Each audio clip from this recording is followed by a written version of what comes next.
They should be working.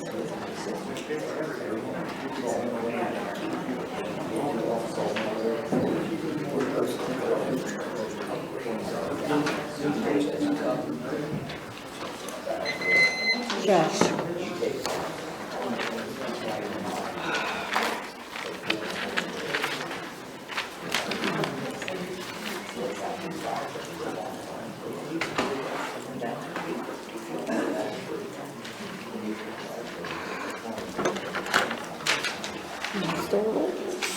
Okay.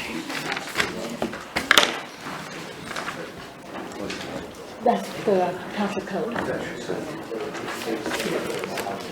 In case a question comes up, I have the answer already.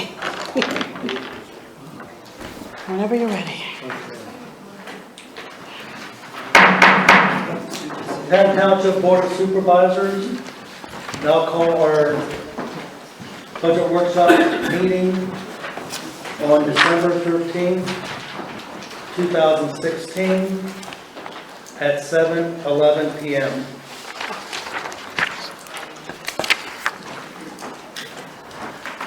First, we will have our pledge of allegiance and then a moment of silence.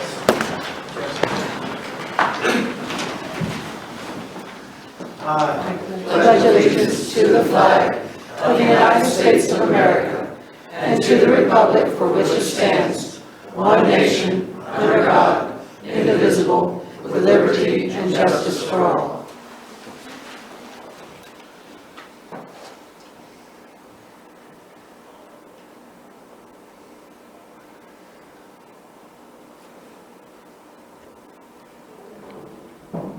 Thank you. You may be seated.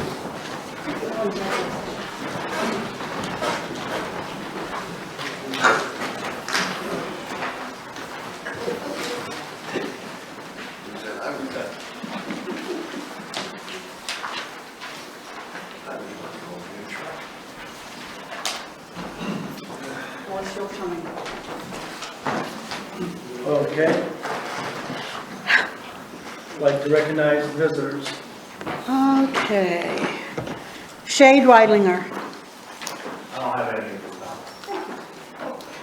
this Mr. Benner. Yes, want to address this problem of this is a senior community. People are living on fixed incomes, and if they're still a work life, they're working for right around minimum wage or just a little bit better, they can't afford a tax increase. You talk about making this a development where you would have visitors from other communities come to visit us. So there's not a decent restaurant in the place where you can take a family. There's no facilities to have out-of-town guests other than stay in their own home. I'm not a businessman, but if I were, and I was driving through this community, and I wanted to put in a restaurant that would facilitate a family, where would I pick? Beside the rundown building, or next to the junkyard, or close to the X-rated movie houses and bookstores? People just cannot afford to do that unless we get additional revenue from other sources other than placing it on the homeowner. Thank you. Cece? The only thing I'd kind of like to echo what Mr. Benner just said, and realizing that a tax increase would be a terrible burden for most of our residents. We do have a lot of retired folks, people on fixed incomes, and yes, he's right, a lot of people, not everybody has big executive jobs that pay big bucks. We also need to keep in mind with that, when we're talking about a tax increase, that affects only people who own property in this township. So therefore, that does not affect everyone. Yes, if you rent, perhaps that cost is passed on to you by your landlord in your monthly rent check. But sometimes that doesn't happen. So I think we need to keep in mind that a tax increase only affects those who own property, and not all of our supervisors own property within this township. Thank you. Sue Smith? I was going over all these numbers on Saturday. I spent several hours, and I can appreciate what you folks have been going through trying to come up with this and looking at all these numbers. And I think that one of the things that I came up with was that a lot of the expense that we have has been going to the police department. And I came up with $278,000. With all the stuff that, you know. A little more than that, but yes. But, yeah, and what my concern is, I don't like to see not having one, but that's, might be one of the options we have to look at. Also, the only problem I saw with that was that the revenues also are dependent, a lot of it, on some of the police income with tickets and litigations and court fees and different things like that. So some of the revenue comes from that too. So if we lose the police department, we'll lose those benefits too. The other thing I was wondering, and I wanted to throw out, was we have Rye Township, Wheatfield Township, Penn Township, Cannon, Watts. Why is it possible to look at regionalizing the townships? To me, it makes sense to not have all this duplication. You know, you have, everybody has their own budgets, they've got their own supervisors, they've got their own highway department, maintenance and all that kind of stuff. Maybe that's something that might need to be looked into in the future, either both regional police force and regional township cooperation. You know, supplies, things like that might be better. Just a thought. Thank you, ma'am. I'm sorry. Jim Ryan. Linda Gauss. Bob Gauss. The only thing I gotta say is, I just wonder why we're voting for you two supervisors, or whether you're running this township like that. It costs us $50,000 in a CD, that's all I have to say. James Roush. Nothing this time. Bob Johnson. Nothing, thank you. Brian Warner. Sorry. Sorry. Jim Chrisman. Henry III. I'd just like to comment that I made a statement at the other meeting in regards to each of you supervisors doing an evaluation just to see how much your taxes will go up at any of these proposals. Have any of you done that? Yes.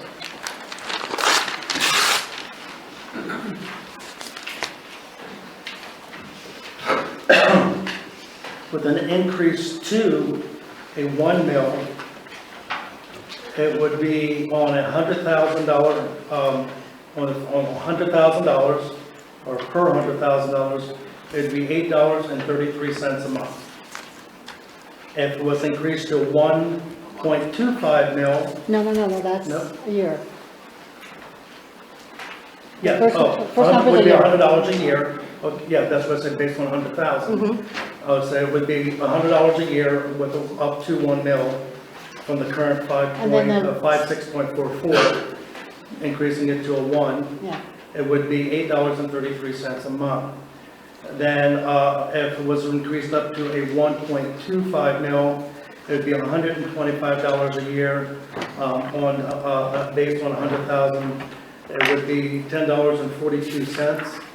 And then if we had the points up to 0.75, which would be it would be $75 a year, and it would be $6.25 dollars a month.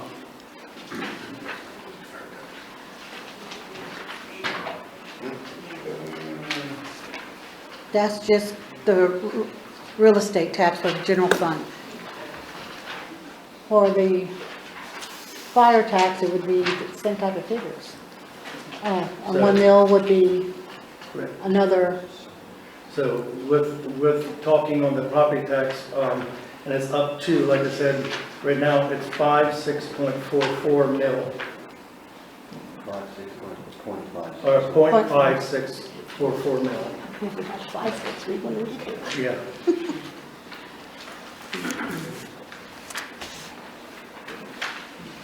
And what would you guess the estimated price would be to build a simple, small rancher? And the estimated value of that being on a 2-acre lot in this township?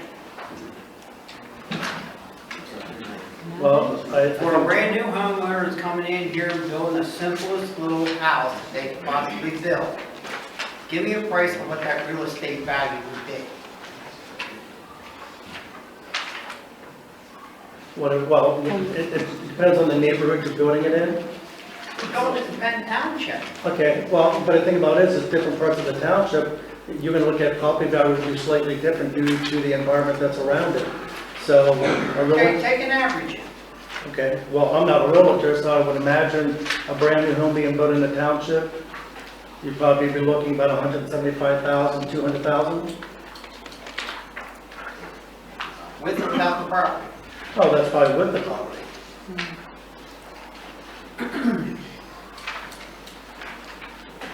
I don't think you can build a spec home ranch house for that. No. I'd say closer to 200 to 225 with property.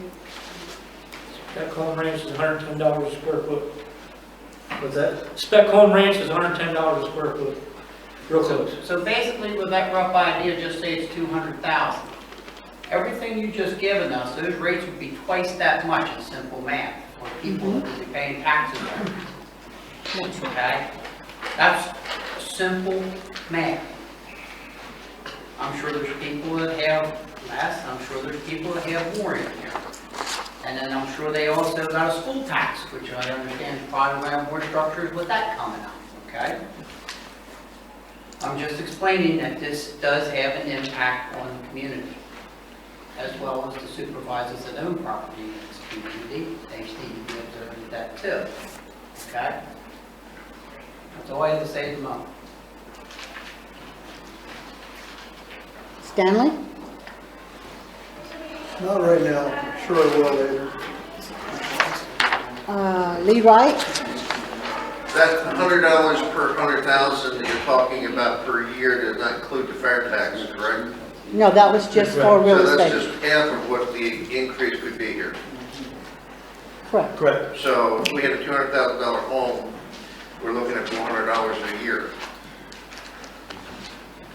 If you implement everything that you're talking about.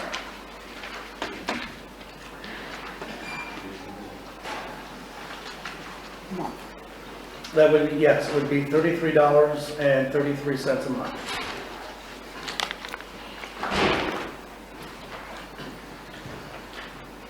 And it's not an increase to that, okay? Because you're already looking at the point, is that correct? Correct, that would be the That full. would be the full amount, so it would be increased that amount, it's not increased by that amount.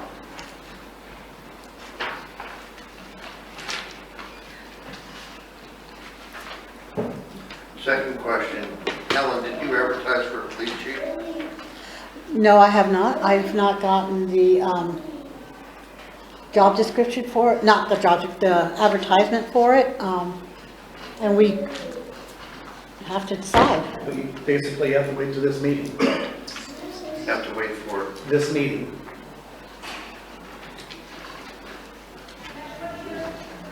Mr. Peters, can I ask you a question? Is the proposal to go from the current millage rate on the township portion to 0.75 or increase it by? No, increase it to. 2.75, oh, that's even better. So I figured it out on my property with an increase of 0.75 and the 1.5. Two. Okay, Yeah. that's much better. Our present rate is what? 0.5644.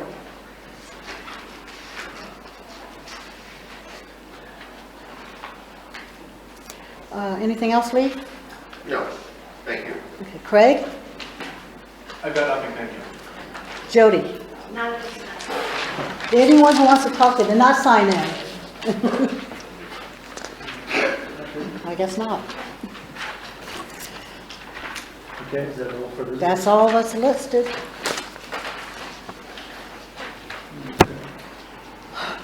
All right, now on to the budget.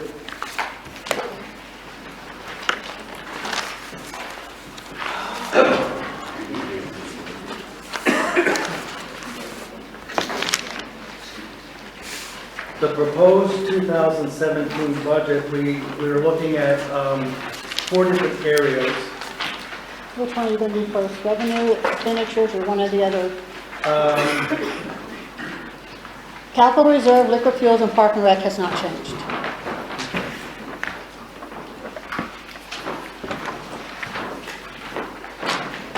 So, you want to, We're looking at the expenditures. Because the expenditures will help us determine the revenue. Question. John? The columns are organized differently in this latest proposal that you put out versus what was given out the last time. In other words, the columns aren't in the same sequence. Can you give us what the previous proposal was as it matched up with the totals on these columns? In other words, if you go the last, or the one we got the last time we were here, the one that was 11.9, the first column talked about the police department without Duncannon Borough full time. Yes. Okay. And that budget at that time was $1,12,000. Yes. Okay. Now what does that column relate to? On the new one, it's should be the third one over for you. The third one over from the, Yeah. It should say budget without Duncannon Borough full-time. and that's okay, go back, that's which one, what does that relate to? So the $1,012,000 relates to what budget figure now? Okay, that relates to the, I got to get the right page for a second. That gets to the 884729. 88472. We have gone through and tweaked some more. The highway's tweaked, the office budget is tweaked. Pretty much. Can you then go through and relate the other columns? Okay, the one that is 16 hours part-time plus a chief full-time, that's 40 hours. Okay, that one would be, It's 965,737 Yeah. in the previous, and it's 860349. 860.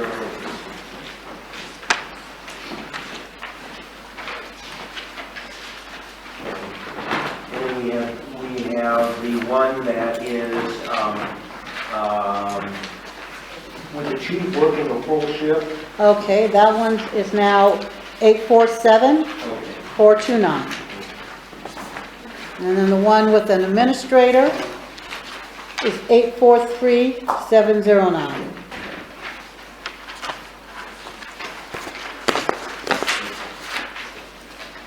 Can you briefly, is there a way to briefly summarize the changes that you made to basically drop Yes. about $120,000 off of some of these budgets?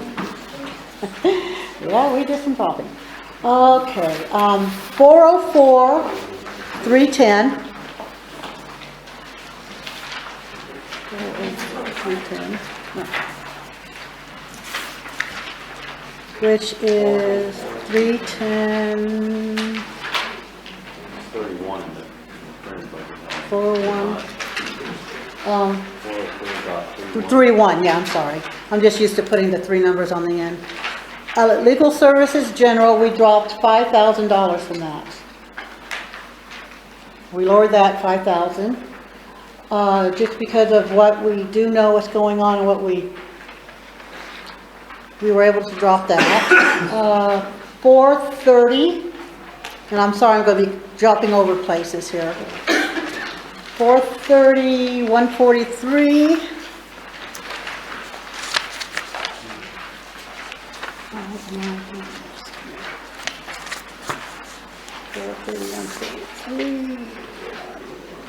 Overtime? Yeah, that's highway overtime, we dropped that to 2,500. For, 2,500 or 2,000? Now we dropped it to 2,000. oh, it's 2,000, I'm sorry, we dropped it again today. Ellen, where's the page that gives us the total of the expenses? It should be on page 4 or 5. Top of the next page. Very top of the next page. Let me see yours. I have the total of the income, there is no total of expenses, page 8. Page 8, that's the top of page 8. Yes, that's how it came out. Oh, God. That's just the way the pages came out. Thank you. No, that's on this little one, on the handout.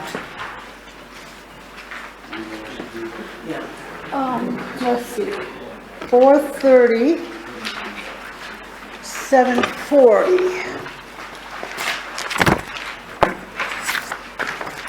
430, 740, make sure we didn't do that one again. 7.4, we dropped that down to 12,000. 405, 240. I'm sorry for jumping around. What number was that again? 405, 240, 24. We dropped that down to 6,000. That it, we took out the webpage update. Okay, now let me see here. And then we're going to be under the 430s. Let's see here. And highway, we did that. Highway supplies, we are at. Highway overtime, 431.43, we dropped that to 2,000. Highway supplies, we dropped that to 3,500. And we combined it as well. Well, yeah, we also combined that with the small tools and minor equipment, so that's now one line item, so two divided. Safety equipment, 430, 230, 238, did we do 430? No, we didn't change that one.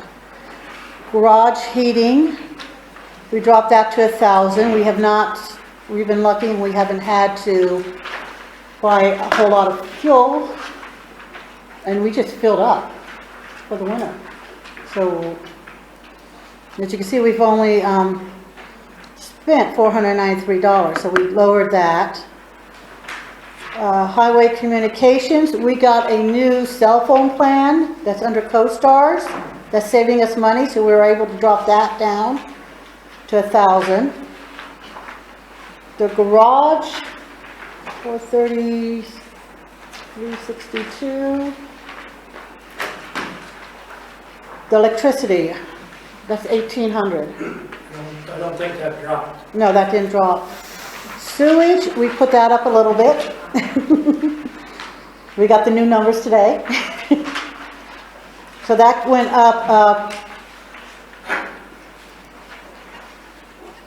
we had it at 800, we put it at 840, make it even. We know that's a fixed number.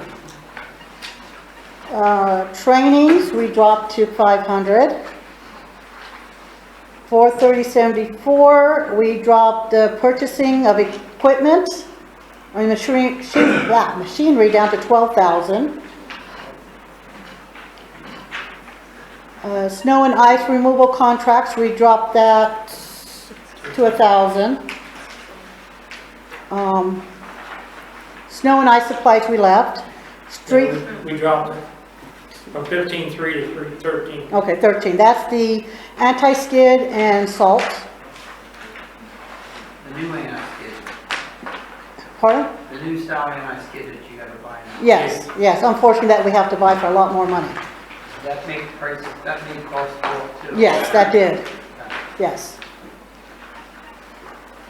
Because we're not getting it for $5 a ton anymore. Street signs and supplies, we did put that up to 2,000. That was I don't know if that was an increase from before, 2,000, let me see. from the paper, the gentleman's confirmed, or compared to, I don't think that was an increase. What was it? That was an Okay. increase, okay, I'm sorry. Yes, yeah, I thought it was, because I thought I only had 1,500 in before. Storm sewers and drains, same.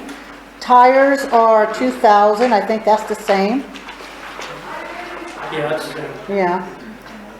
Gasoline vehicle, we have now more gasoline versus diesel trucks, so that went up. no, that's still dropped a little. I That's- think they- That was down That- 1,500. Oh, okay. that's still dropped. Fuel diesel dropped. Small engines dropped to 200. Diesel dropped from 95 down to 4,000. I believe that was the numbers we had before. Small engines dropped to 200. Propane dropped to 400.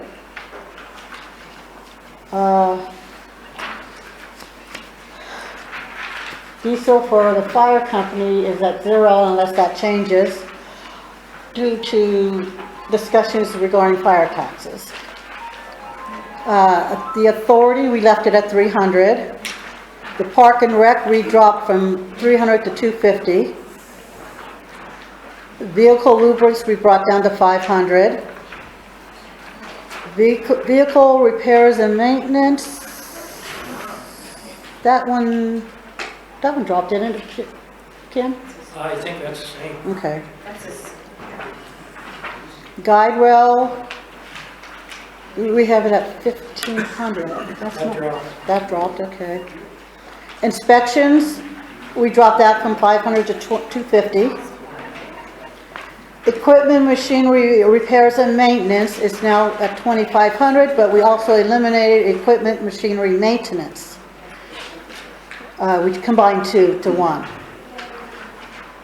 Highway repair road service, we dropped that 10,000 to 20. Line painting, did we raise line painting? We dropped line painting from 7,500 to 5,000. I'm glad you got that down. Garage improvements, went from, I think that's the same. yeah, 5,000. Machinery equipment rental is 6,000. That's dropped or not? I don't think so. I think that's the Yeah. same. Mowing subcontractors the same. No, it's I that- think it went up $100.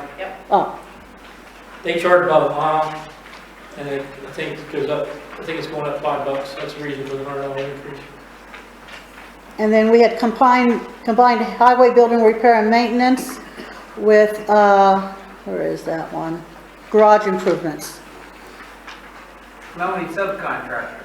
Yes. We aren't going to do our own mowing anymore, right? That's a you answer. That's the plan. Okay. So we don't need the equipment that we have. The tractor. Well, I wouldn't say you don't need it all. You still got the tractor doesn't just mow. Tractor, you have a bucket on for an extra machine. If the backhoe's out on the site somewhere, you have a bucket, you load stuff at the shop where all the stone comes from, How many times a year are they gonna mow? twice. You, What did you figure we should do for in-house? a lot more than that. Not more than that? We'd be over 2 weeks to mow. They'll do it in a day and a half each time. 65 hours a mile. They charge us for 25 miles, we have 28.8, 89, something like that.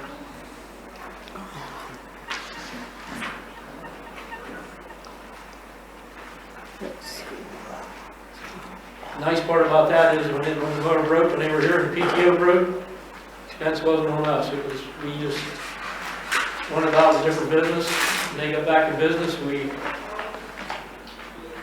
helped them. The first time we had a guy through a little more than when they get used to it. They mow other townships around here too. I just happened to find them by luck. I do a lot of Penn Twp mowing.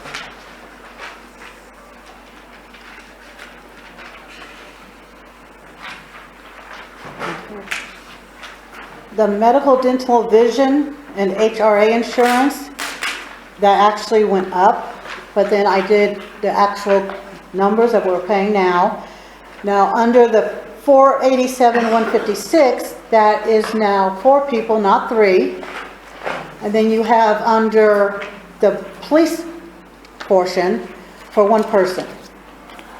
If we have a full-time person, they'll be eligible to get it. Do the employees contribute anything toward that, or is that?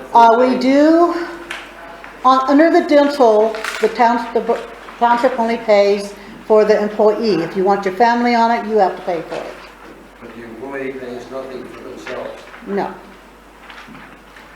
Helen, you just said full-time employees under the 1 mil increase on the police department, there are no full-time employees, but it still shows benefits. $14,110. Okay, wait a second. And when she's looking that up, that's 2 motors, 2 in tandem. That they, they do the slope and flat, it's not just one. Page 411. Thank you.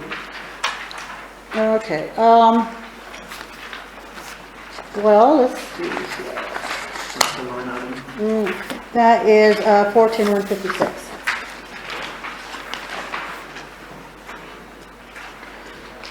Well, under the, but,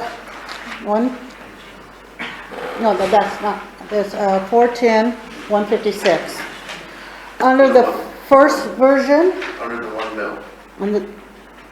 under the 1 mil.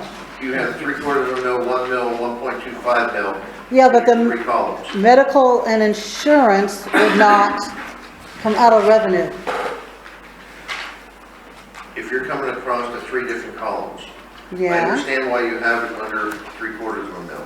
I understand why you have it under 1.25 mil. You have a full-time employee at that point. okay, But under 1 mil, you do not have a full-time employee, but you're showing medical benefits. okay, you're confused. The headings for the revenue are one thing, the headings for the expenditures are another. You don't pay anything out of revenue. Under the line items under revenue, which you're talking about with the 1 mil, this 0.75 mil and 1.25. Those are all, Okay, let's just skip all that. If you come across on page 4 of 11, 410,156, medical, dental, vision. yes, and that's under, Insurance. yes. And those lined up with budget, part-time, 16 hours a day, and an administrative 40 hours a week, 1 full-timer. The next one is part-time, 16 hours a day, with chief working 1 shift.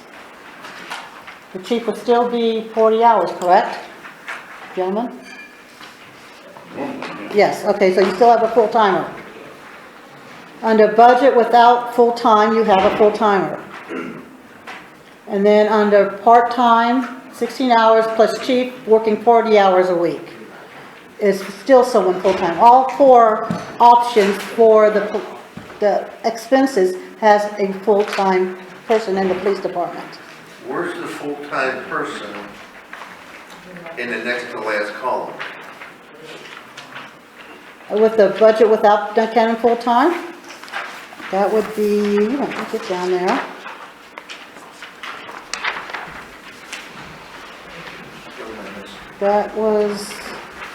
That would be a police chief. Oh, no, I see what you're saying, I'm sorry. What page are you on? I'm on the first page. 105. Yeah, that's wrong. No. That would be under the full-time. Go down to the bottom where it says wage, police, that says 26,000, that should be 52. There it comes up 884,729 plus. 410.12. 410, 156. yeah. 156. Medical, that's medical, yes. Yeah. 156 would be the medical, and we would have 1 full-time officer under each different version of the police budget. Where is the full-time officer? And that's what I'm saying was the wrong number. Go over to go over to 41012. You see where it says 26,000? 41012. Yep. Next to its column. 26,000. Yeah, that should be 52. That's my That's a fault. part-time person. No, that was half of the full-time for the police when we had both Buchanan and us. It's 52,000. That's a wrong number there. So that's a wrong number. Yes, that should be So 50. then, this budget's going up by 26,000. Yeah, that one portion, yes, so let me get there. Directly below that, Alan, you have 17,680, Oh, and that would be incorrect as well. no, okay, never mind. Let me forget everything I just said, Lee. The 26,000 would be for a police chief part-time, and the 17,680 would be for the administrator until we got a police chief, if we went full-time. That's what that is. But under that category, But- there would be no administrator. Well, until we hire a chief. So we wouldn't have a chief 12 months, and we wouldn't have a police administrator 12 months. So Then you have their full-time benefits. once we hired a chief, we would. Did I hear you right? You want to have a chief full-time, 12 months, and an administrator? No, no. That's, I believe what you just said. Okay, then I misspoke The then. administrator is only until we get the chief. It would be one or the other. Understanding. That was Okay, to be- no, then I misspoke, Cece, I'm sorry. Thank you.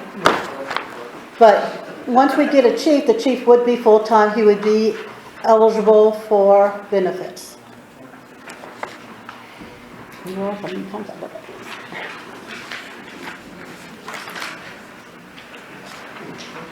And right now, the administrator is eligible for benefits as full-time.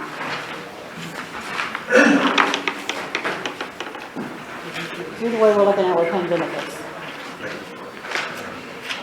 And we're done with all the increases? Yes, yes.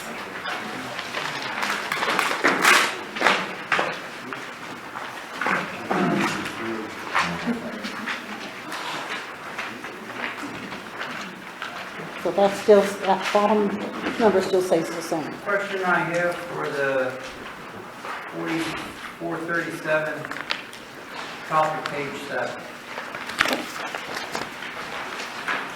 That was the line item?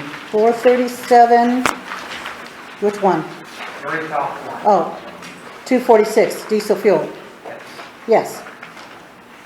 Is that ever been used? So luckily, no. Well, no, we haven't used that, haven't had to use, you guys haven't had to use the generator. We top them off by ourselves every year. Yeah, We pay somebody else to do that. So what I'm trying to say is I'm not sure that's a necessary line item for your behalf, and it's not being Mhm. used either. that's up to you, gentlemen. That's up to you, that's a comment. In 2014, it was used at 256. 14. In 2014, yeah. Yeah, and then budgeted for this year was 300, and apparently we've used $117 of that. I don't think so. Oh, wait, Where?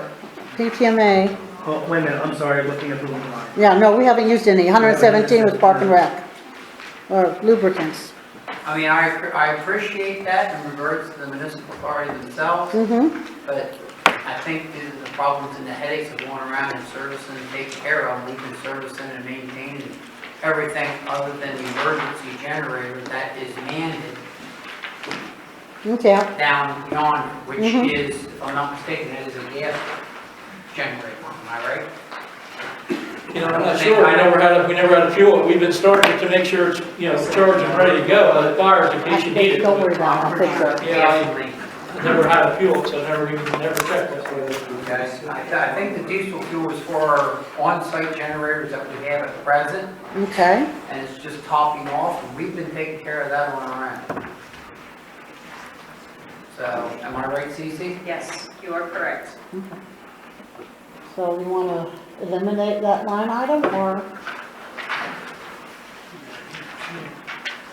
Okay. If the municipal authority is not going to use it, There's twofold purpose for that. For one, it ties you guys up by dropping everything to take care of stuff, to do that. And that is a major impact for it. It's gonna take labor to go from site to site to site. Mm-hmm. Do you have a fuel tote? No. No, so you'd be carrying it around in 5-gallon pails, okay? So say we need 100 gallons of diesel fuel from you, and we asked you to fill that up, okay? That would be a big pain for you, very intensive labor-wise. It's much easier for us to turn around and buy to a different production than we did. You understand what I'm saying? If you guys wish to. if the municipal authority is not going to use it, that's an area that we can decrease the budget and so we can. I mean, I appreciate the gesture, but the same atmosphere, it's a complicated thing for you guys to perform. Yes. Understand? I mean, the gesture is nice, and I appreciate it.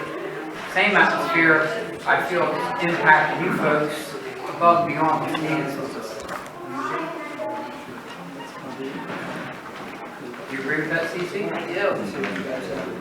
It's only $300, but every little bit helps. I mean, I don't think our fuel system's paid when we do the top and off. I don't think we burn a total of 100, 150 gallons when we get somebody to top them off unless we have a major electrical impact that the generator runs. It goes on standby mode. And they run for days on the generator pack, you know what I'm saying? But we've been maintaining that on our own. It's a good reminder because I need to update that for this winter anyhow, make sure they take care of it. Okay. Okay? So that can be a deleted item if you wish to make that. Yes, no, maybe.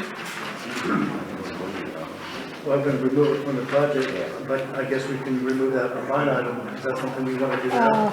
Well, no, until it's completely gone, but there's no money left, I'll just move over. Okay. And we'll have zeros after that. Okay. Okay. Okay, any other questions on the expenditures? Yes, Humane Society membership, Yes. $1421.30.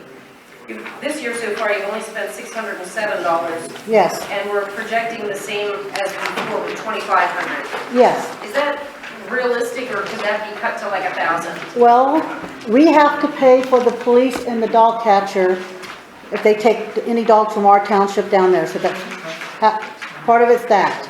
Part of it is the contract amount. And this coming year, we're going to have to pay the $250 plus I think the $600. Well, I have to What's look. the first amount? $250, that's a contract amount. And I think we need an escrow, I think it's $600, I have to double check. And then it's what we have to pay in, because we only get so many free vouchers. Right. So,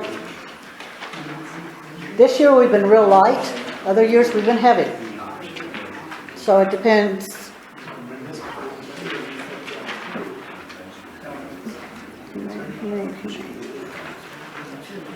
I can't pay it less than $600. No. Oh, trust me, I don't even get notified of before the dog catcher takes it. I just get the thing from the main side, and that's it. Yeah, and then I check where it came from, make sure it's out. And then the police take it down, they do. So I got money set aside for the contract, for the escrow that they said we're going to have to pay this year. We used up ours. Some for the police dog catcher, and then some for the people coming in with feral cats and stuff like that. Because my side gets the feral cats, unfortunately.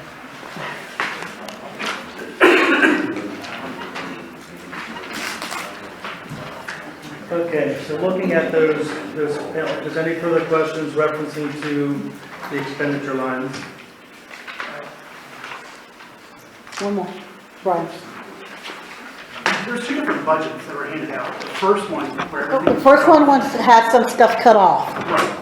However, there was a column in there that said about no police department. Yeah, that shouldn't have been in. So when you're looking at this right here, it doesn't match up with that. Yeah, go over to the second one. So this isn't an option anymore? No, well, that's up to them. But go with that. Yeah, they want So to depending on what copy people are looking at, that's what Yeah. the confusing part is. Because there's a column in there completely That that is was, what Lee was referencing. And the reason being is in the new revised copy, it doesn't show that column. no, that was for their information, and the glitch happened there. I still don't see what it's full-time. For which one, Lee?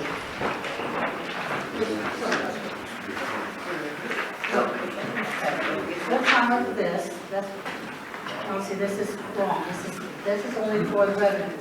Right, that's just for the revenue line. No, you're not doing it, because revenues has cash, but when you get to the expenditures, these are the headings. Give me 1 second, stay. These are the headings. On camera, Without, for a full time, yes. and then full-time what? Full-time is Full-time police force. right now, and then when we're over here to.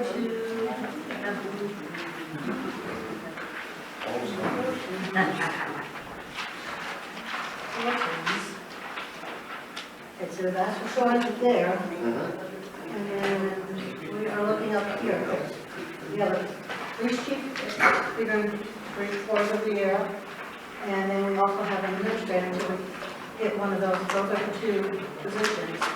We'll have either administrator until we get a chief, then we'd have the chief and administrator to go away. And they're looking for a full-time position for that, for a chief/administrator. They, between those two, they make a decision, okay? It's just, we're gonna have the administrator up until the point we hire a chief. Is that okay? All right.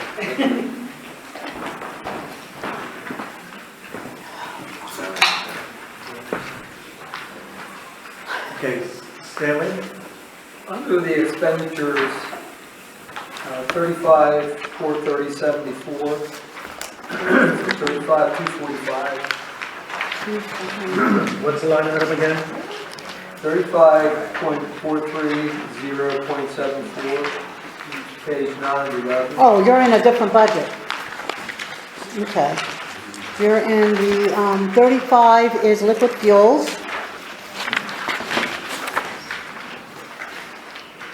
On the short sheets. Oh, Okay, 35, which one? First one, 35.430.74. Okay, Is that for the rental of the equipment to do the berms of the road? no. That is paying for, let's see, note one. That is paying for the truck on, the pickup truck we bought, dump truck we bought. And that is also a payment if we get a, what was that? Was that the, what was that? Ken? I would have been the skid loader. Skid loader and a trailer for that.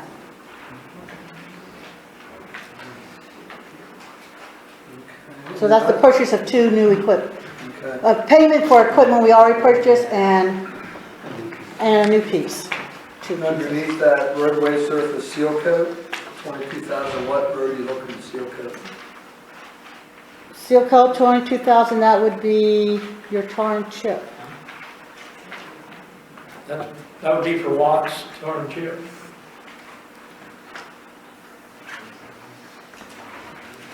And then under that, the roadway resurfacing?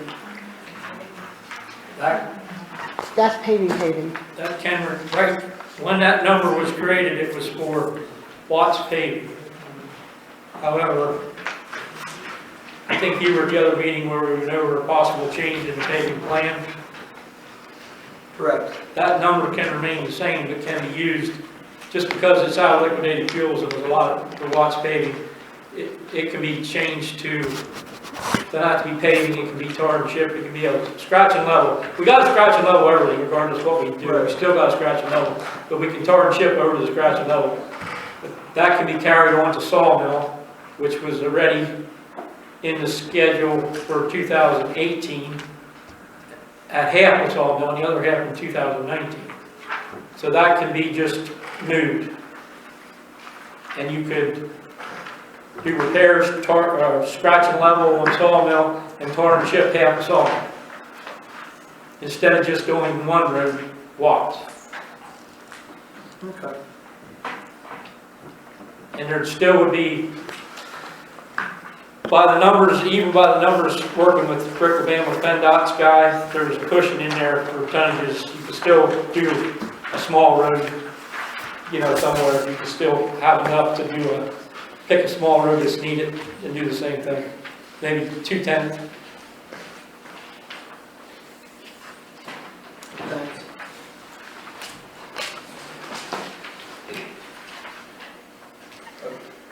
Question, okay. In the 2016 budget that you put together, the total for the 2016 budget was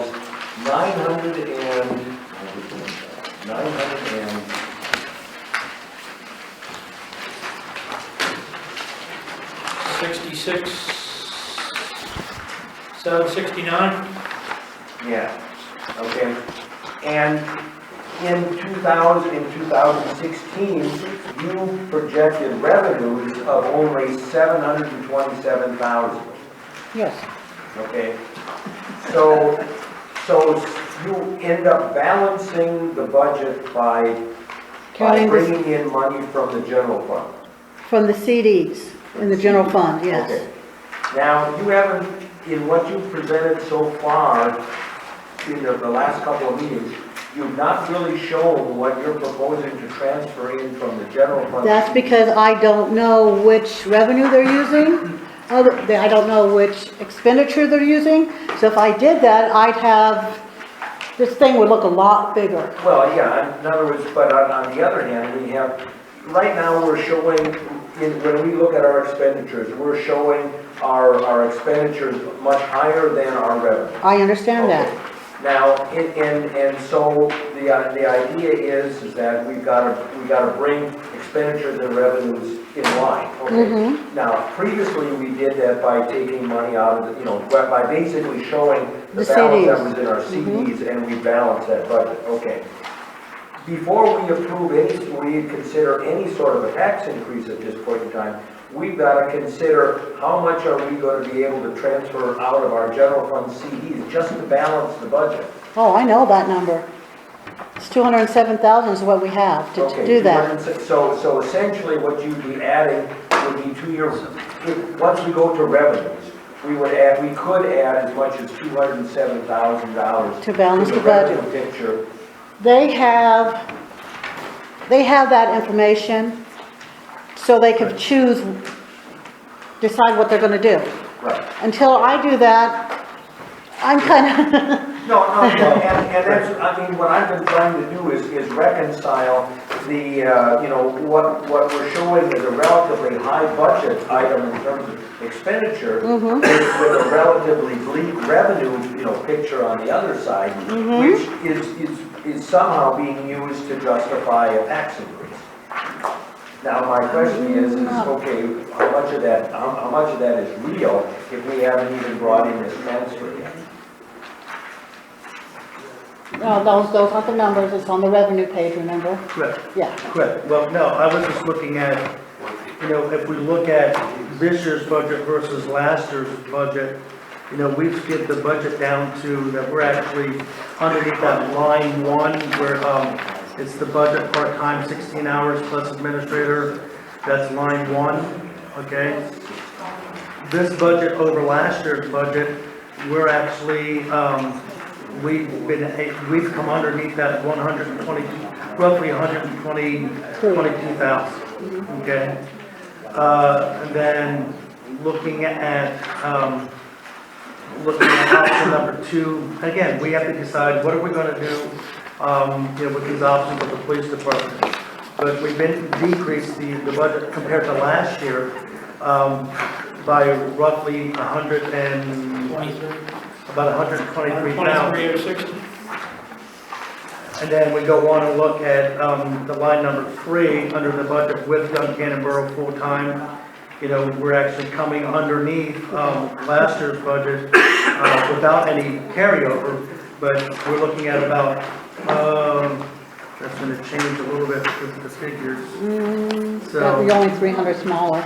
Yeah, so we're about 82,000 under budget from last year. And then if we look at option number 4 is part-time, 16 hours plus chief of hours. And we're coming under budget from last year of $106,000. A little bit more than that, but roughly about $107,000. Okay. So with that being said, then looking at the bottom line, then we have to decide what is the future of our police department going to look like. All right.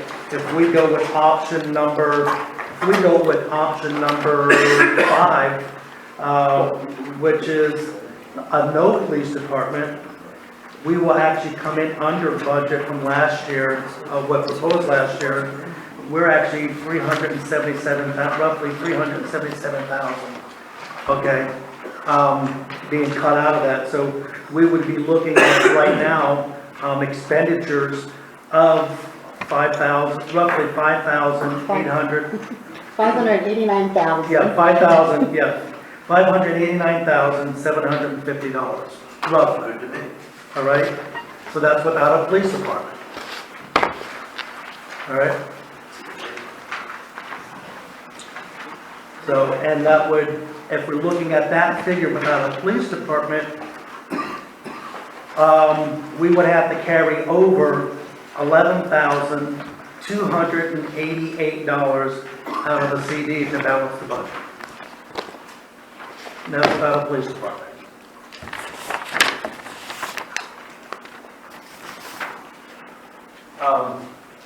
Question is right now the police department primarily is what you're looking at is 16 hours a day, 7 days a week. Yes. Is there any staffing model that would allow you to reduce it below 16 hours a day? And I don't know that there is. I mean, in other words, you're looking at 2 8-hour shifts, that type of thing. I think it would be very efficient. Yeah, we could do that, absolutely. But then, are we going to get the bang for our buck for having those officers out of the street or out of patrol? It's not going to be efficient. It's really not going to be cost efficient, cost effective to do one shift.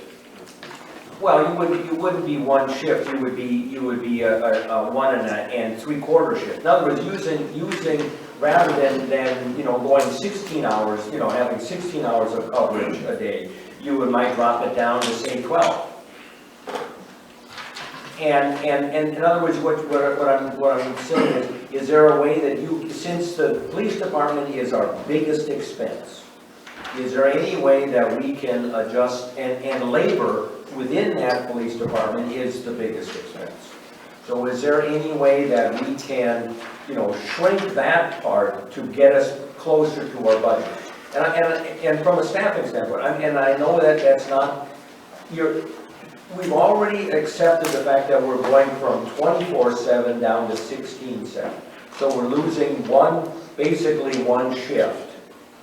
Now, is it still better to have a part of a police department or a police department with some coverage versus or not? I mean, that's a question how you end up balancing your budget. In other words, if you don't have money for steak, but you have enough money for ground beef. Well, here's part of the issue with that, and it's not only money. It's manpower, it's the experience of the officers that you have. Right. And that's a big situation that we have. We have some good officers, but they're young and they're inexperienced.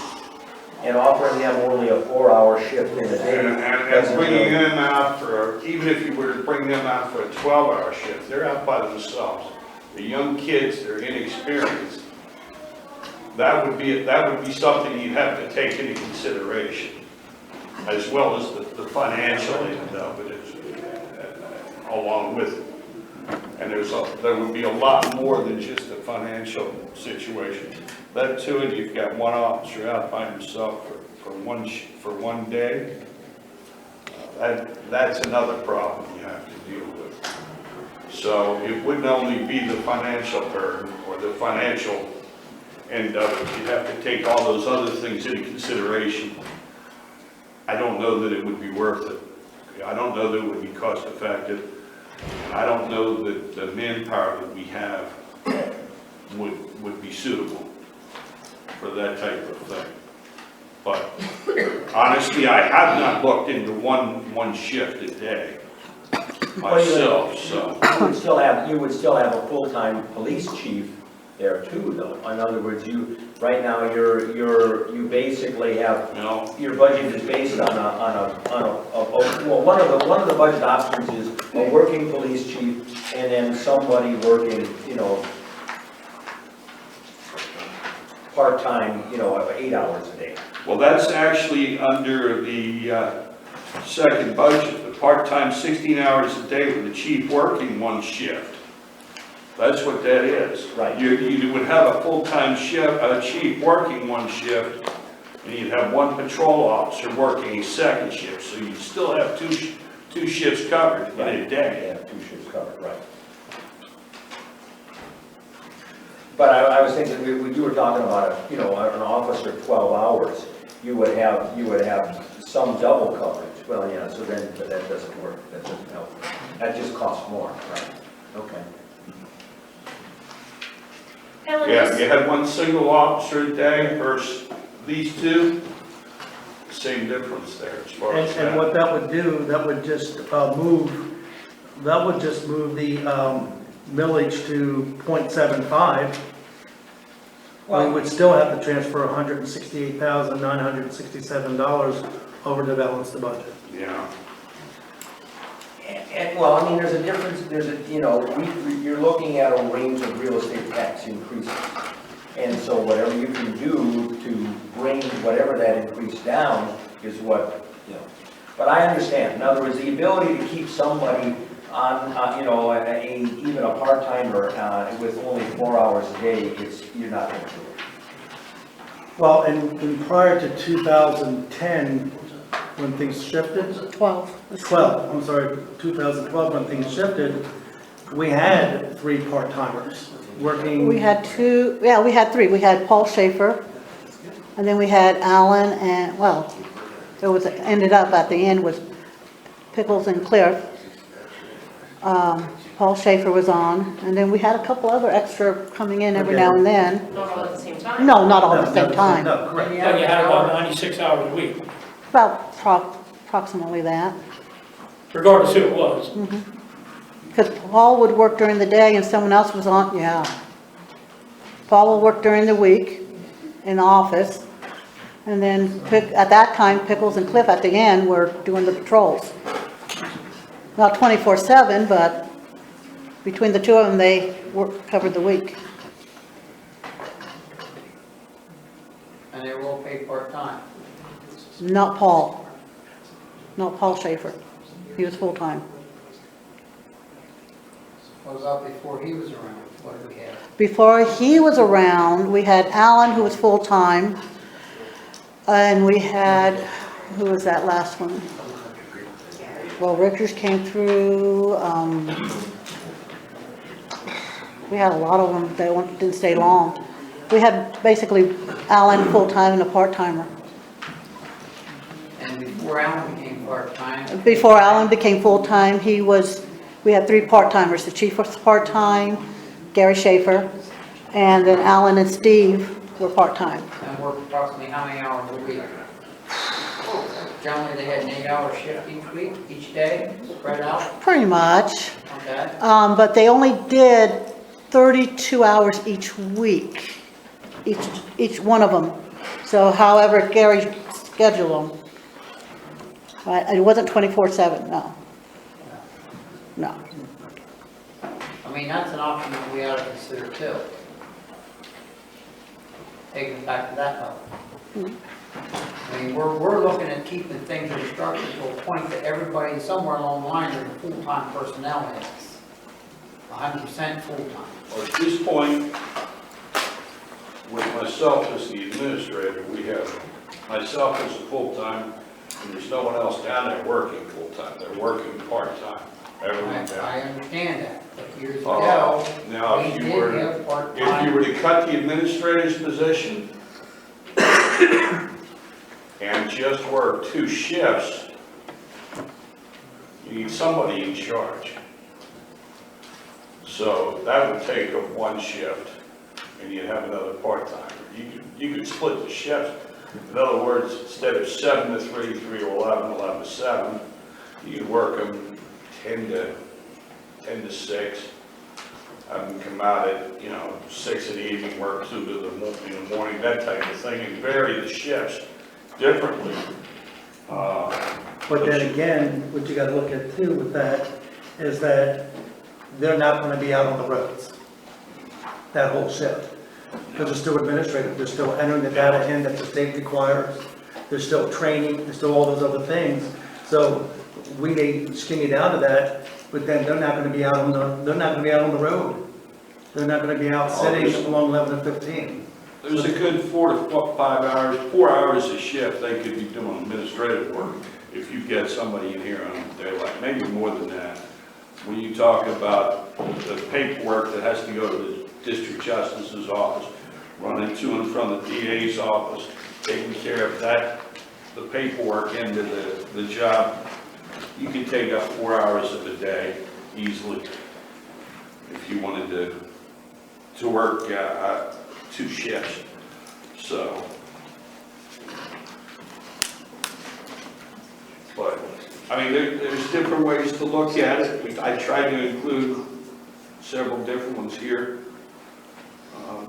And I've looked at this stuff, and they're the best alternatives, really, unless you go to a real, back to the real part-time where we get somebody working Monday, we get somebody working Thursday, but, in between, we don't have any, that type of thing.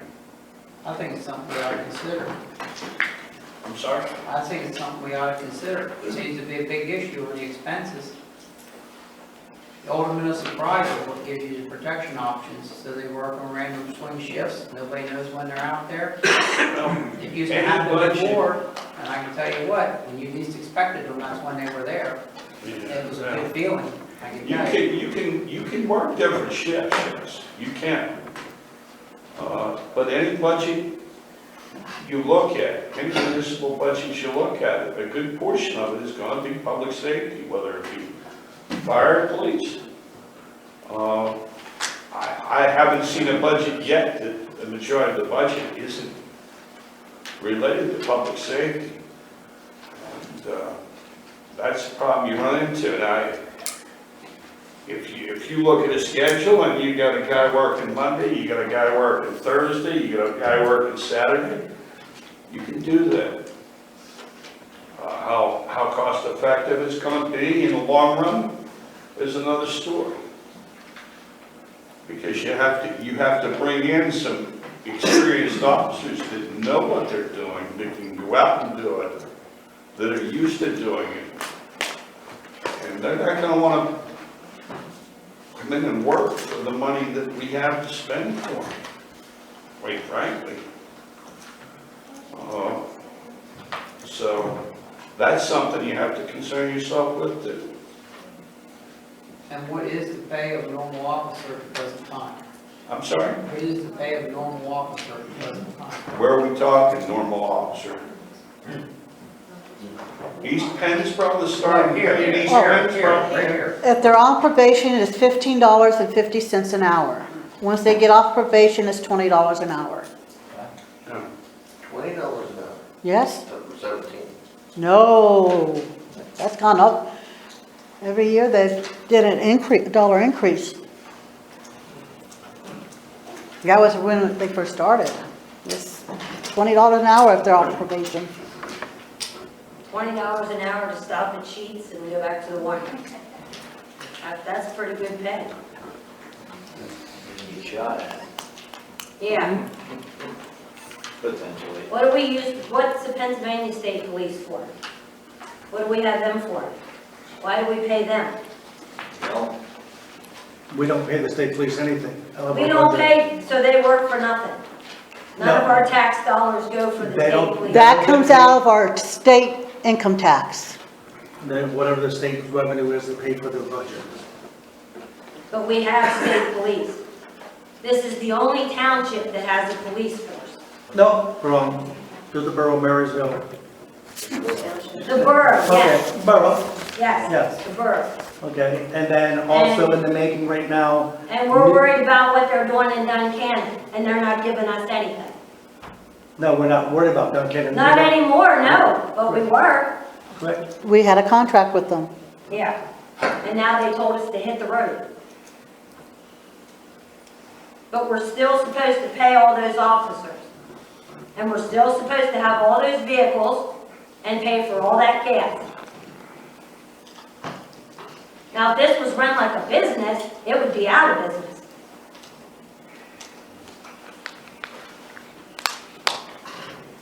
When we have the part-timers, Yes.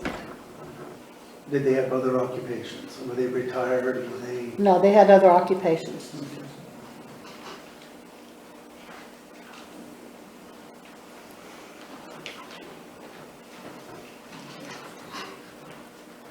Helen, I have a question on something that you said a while ago. Someone asked how much would be needed to be transferred from capital reserve to balance the budget, and you were very quick with an answer of $207,000. That's what we have in CDs for general fund.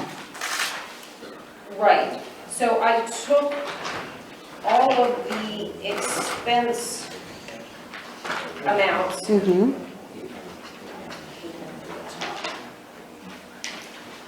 All right, I took all of the income amounts, added the 207,000 to each one of those, and none of those balance with any of the expense totals. You want to take it? So I'm not sure, are we just looking to wipe out all three of our CDs in the No. general fund? Because that's exactly what it does. We have always, even when you were supervisors, used the CD numbers to I balance. know that, but we never came close to $207,000. I understand how a budget is balanced, but it's awfully convenient that the CDs that this township has, the money it has in the bank, is the amount we're looking at for balancing our budget. This township will have no money. Nothing left in the bank. That's what people need to realize. And then what do we do next year? That's right. And the next year. You think a 1 mil tax increase is bad now, you're looking at way more than that. But there again, you need to be a property owner to be concerned about that. How much of this is inherited, Bill? I don't think a whole lot of that, because I think a lot of our transfers were in the 20,000s. We may have hit a 50,000, close to a 50,000 one time. To the capital reserve fund, you mean? Mm-hmm. Yes, we did. Not in. There's a lot of volunteers and borrowed equipment and other things that were warned for years what's going to happen when they go away. Exactly what you're facing with right now. We also have positions created that we did not have before. We have expenses now that we did not have Wait, what before. positions do we have created that we didn't have before? We never had a police administrator. Okay, but we don't have a chief right now, No, but we had to pay to get rid of our chief. okay? So why didn't we let him finish out the year? Just let him draw a salary and not renew a contract? Unfortunately, because of the terms of the agreements, we are not allowed to discuss that. Oh, I understand that. I'm just throwing that out there. There's a big chunk of money. And we've hired someone for a position after a hiring freeze and a spending freeze, but this was still mandated that this be done. All the while, we hired an HR attorney at $10,000, which we spent the last meeting, we understand it's just about $8,000 to review our policies and handbook, and we don't even have a job description for this position, but we want to be transparent? People yelled before about transparency. Whew, I think they better start asking Was questions. not a job description provided For, for the chief and for the administrator. not yet. We're working on them. Well, that's what was the our HR attorney He presented. did not give a administrator yet. Okay. Did you receive a job description from the? I did not, no. Okay, from Adam. And I'm not sure how much I can. And that's not So all what it comes the down HR attorney's doing. What comes back down to the budget is that even in, like I said, even looking at this, okay, last year's budget was $966,769. That's without a transfer, correct? That's without taking money, that's just what the budget was. That's what the expenses were. That's what the expenses were, okay? Yes. That's what I'm saying. This year it was budgeted $966,000. Okay, revenue was projected was $727,415. That was projected. So in order for those two numbers to match, we had to transfer $200 and some thousand to balance the budget. We had to show we had that much money to Okay, balance the budget. 201. What is the difference between 966, 769? 966. And what was your income? 769, Okay, minus. okay? And projected revenue was 727,415. $239,354. So we had to balance the budget With our CDs of that much. with the CDs of that much. How much was that again? 239,354. 239, 354. 354.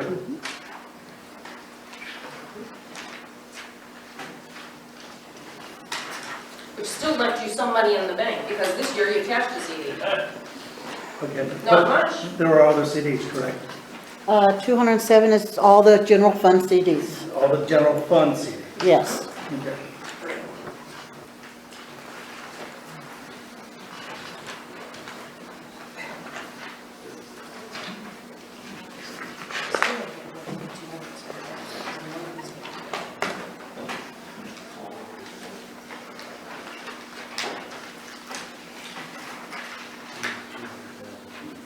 Okay. Is there someplace on here that tells you how much money is in the CDs? Not on this, no. Not on this? No. Do you know offhand? I know that some of it's in liquid fuels, right? We have liquid fuel CDs. We have capital reserve CDs. So those are for those, And then the general fund is, okay. and then the general fund has its own CDs. There's three types, general fund, Well, we have some for park and rec too. oh, park and rec, okay. So, looking at this, the solution is really, due to nothing of our doing, we lost revenue from the police department due to the loss of our contract with the borough, which puts us into the situation that we're in. Also, as was previously mentioned, is that there is additional costs due to the township because of I believe even in Duncan and Borough Council, their statement was, and I'm going to agree with it, is that because of decisions that were made by previous boards that bring us to this decision today. And we've been saying this for 6 years or more, that we were going to, and I'm going to be very transparent because that's what you want to say. That letter that I sent out to the township said that when I become a supervisor, and even when I went knocking on the doors and speaking to the residents, this is what I was told. Why don't we have increased revenue? Why don't we have businesses? Why aren't we growing? Okay, so does not your electric bill go up? Does not your grocery bill goes up? Don't you think those are expenses in the township, that the township has expenses that goes up also? We've been living in a streamlined budget that was not reality. Was not reality. And you can sit here and piss and moan all you want. That's reality. Reality, though, is my wages are not going up. It's my income not going up. Yes. And I can't make a tax on Yes. somebody else. Oh, I understand about wages not going up. I just lost $2, almost $3 an hour. $3 an hour. Yeah, it should bleed. Fine example you are. Appreciate that. Thank you. But like I said, you know what, your heart bleeds? But you know what? Okay? I had to make reductions in my budget. I don't take savings to balance my budget. I wish I had savings. The only thing I have is my retirement and my 401k at work. That's it. That's it. So if I want to increase my salary, I have to go out and get a part-time job. Or my wife has to go out and work more. And I get to see my wife one day a week, if I'm lucky. That's not because somebody in here works too hard either, okay? But hey, I don't like this anymore. And some can sit here and say, well, because I'm a renter, I don't care. Well, I want you to talk to this lady right here. Please, stop in and ask her a question. Maybe do a right to know. And ask her how many hours that I have spent here on my days off. And my week vacation I just spent, I spent over half of my vacation time in this office going over these figures because I care. And you think I'm happy about this? By no means am I happy. But I told you, and people in this room have told you for the last 6-7 years, what's going to happen. And I've only been, this is only my 3rd year. Who was in these offices prior? Who was in these offices prior? People who were born and raised in this area and are concerned about the people in this And area. I am concerned about the people in this area too. I'm concerned about the people in this area too. This is my community. This is where I live. Now. And as far as spending time in this office, you make it sound as though you're the only one who's ever done that. No. Who's the only one who's ever Wait a minute, cared other people about can that. toot their horn, why can't I toot mine? Okay, so what it comes down to is back to the budget, and the budget is going to be this, okay? My recommendation is that we do away with the police department. Yes, Steve. I kind of have a unique perspective here when it comes to the law enforcement part of it. I'm not in favor of saying getting rid of the police department 100%, but I think what needs to happen, and I said this a couple township meetings ago, is this board is such in an influx of not knowing what was going on based on what Duncannon was going to do. You have overspent for this township of what service you provide with the police department. So now with them not paying, we don't know which way to go. What I would suggest is if you temporarily suspend the department, pass whatever budget you're going to pass, come back next year, have public comments and input, and put a department together that you can be proud of. What I'm telling you right now is if people truly knew what was going on with this department, I'm not saying illegal stuff, but things that are not getting done, that should have got done, you'd be highly disappointed with this department. If you're going to have something that you can be proud of and say, you know what, he works for Penn Township, he's a good guy. And And there's been a lot of questionable judgment and stuff that has not been done because of the people that you've been limited to hire. It worked before. I worked And in because of county. the decisions leadership in the police department made, Oh, absolutely. and lack of decision. Right. Okay. So now when you have somewhat of the leadership leave, the limited amount that was there, now you have, no offense to you, no leadership. Guys don't know what to do, what's going on, what's not. Correct. Well, and Do that's, something correct with this, the police department, and the only way that you're gonna be able to do that is figure out what you need. You need to sit down and look and say, hey, this is what the number of calls are. People worry about, hey, state police has a slow response, or they have this many on this shift. That staffing, be it whatever department, is based on what your call volume is. And if you go back through the records, you average 3 calls per day. 3 calls. You're not gonna spend 4 or 6 hours doing paperwork on 3 calls. Yes, you have requirements that you need to support, to send into the state, get paperwork here and there, but you're not generating the incident numbers that ties your guys up for hours on end. You drive up to the DJ's office, it's 5 minutes, you drop the paperwork there, and you're out the door. That's it. If you have a hearing, it could be a little bit longer up there. But your general day-to-day is not tied up in administrative work. well, and when I said do it with the police department, the discussion has been for us to, and your recommendation was to suspend the police department, look at things in June to see where things are in the township as in revenue. And be it whatever time frame you come up. Correct. But then you come back and say, hey, if you want to come back to the police department, this is what we need or don't need. Correct. You'll see a lot of these regional, and that first step with having done Penn Twp, that was a step towards regionalization.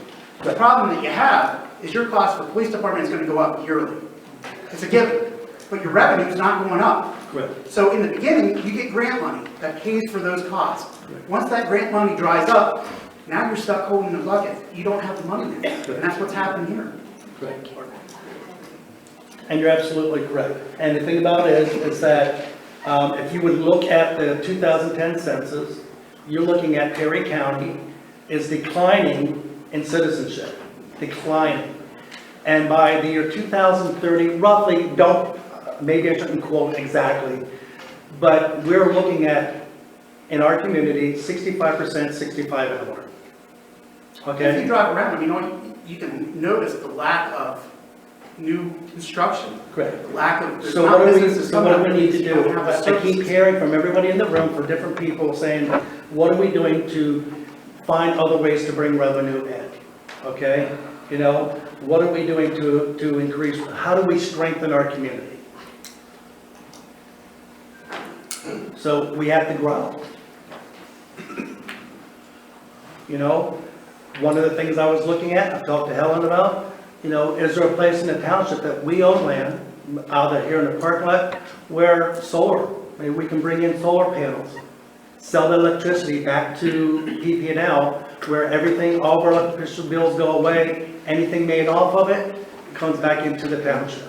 And another It's just- possibility. we gotta get that lot creative. that's down there along See, 150. when I ran for office, That sits down there vacant, that the township owns, get that back from the tax record. There's a boat park down there now. I don't know whose boat that is. where's that at? The lot, the township owns. Oh. 115 there. Sell that. Get it back from the tax roll. Maybe someone comes in and builds a house there. You're not gonna put a park there. It's too small of a lot, and no one's gonna sit there and watch traffic on 115. Oh, you're talking about where the house is going. Yeah, it's on the mountainside. It's right by them. Just below, You know, but several years ago when I ran, I kept saying about, you know, I kept referring to a town I lived in Colorado. I kept referring to, but I was shot down and said, well, you know, we want to be like, you want us to be like Pueblo, Colorado. No, I'm just saying that they were inventive. They're very, very creative about how to grow their city and how to strengthen their city to increase revenue. I just went back there this past summer, totally amazed and totally shocked at the transformation that took place of the city that was 30 years behind everybody else. But transformation that strengthened them, and now they have revenue, now they have those things, and they don't have these tax issues. Well, another thing that's been an injustice, and it really has been an injustice. There's been 13 years, folks, 13 years without a tax increase in this township. 13 years. The budget's been slimmed every year. We've lacked things in the township. Our computerization is back in the dinosaurs age. You know, look at the carpet in this room. Look at the facing of the buildings down here as you walk in. It's rotting and falling apart. Did that happen in 3 years?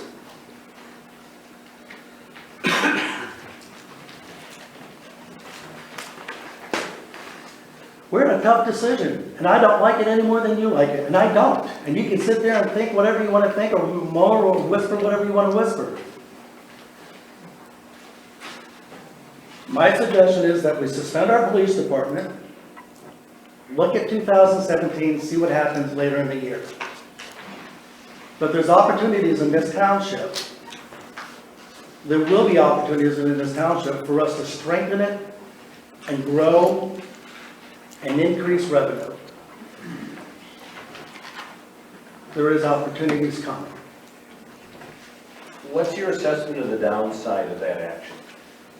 What is, and I mean, and this may be, like Steve was suggesting, maybe it's going to take 6 months of people talking to come to an assessment of you know, what it is we really need.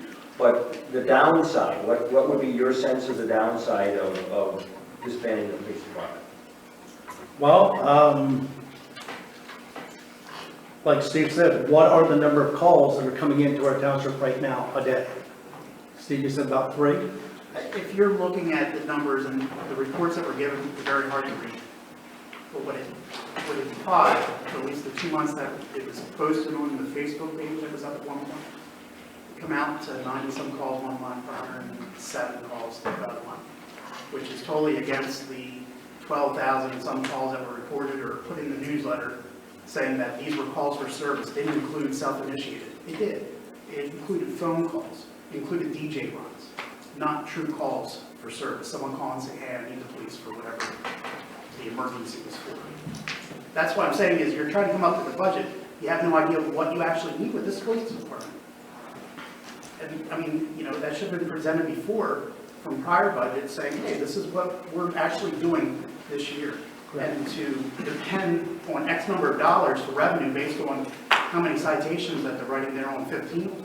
Well, and basically what we had to do was go back and revisit the police budget and actually redo the police budget because what was submitted was very inadequate. Originally what was submitted. So we had to go back and redo the police budget, completely redo it. Because what was presented to us. Get rid of the police service. If someone would ask you a question right now, like, what are the type of calls that we have? I don't think anybody can honestly answer that. Say, you know what, in the last month we had this. There's never been a press release done by this police department in the aspect of, hey, we took a burglary report down here. There was a robbery at the gas station. He didn't do that. That's why there's no information.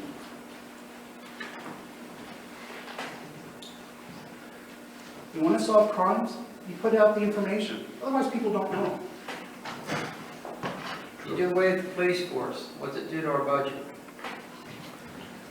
If the police force comes out and we suspend it into restructuring and looking at finances later in the year, we will actually, our budget then will come in without the police department. 589,750. What was it? 589,750. We, Expenditures. yeah, our expenditures would be 589,000 or 89,750. 750. And then projected revenue, You wouldn't have to raise taxes. projected revenue, we wouldn't have to, Take out the tickets.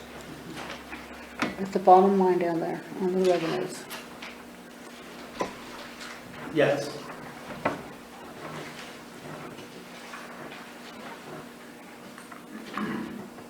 We're showing $30,000 worth of tickets.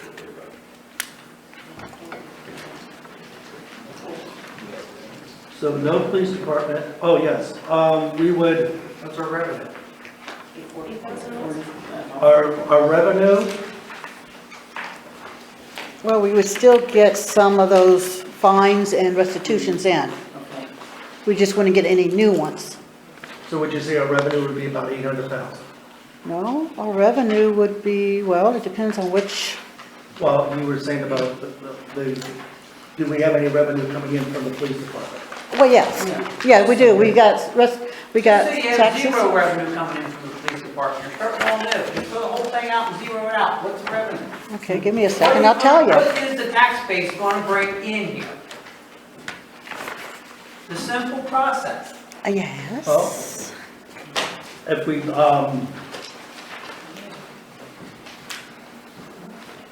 Would it just be those 3 line items, Helen? It'd be the 10,000, the vehicle code is 24, the ordinances, that's different. Because those are also regular township ordinances. It'd be less, I'd say probably rough number would be 2,500. Then come down to the, where are you? Come on, grants. We would get no grants. That'd be 3,500. Yeah. So that's 40, so, And then there's 3 special services. well, that wouldn't be there. But I don't normally put anything in that because I never know. But that has, oh, we put 500, okay, so 4,500. 4,462 minus.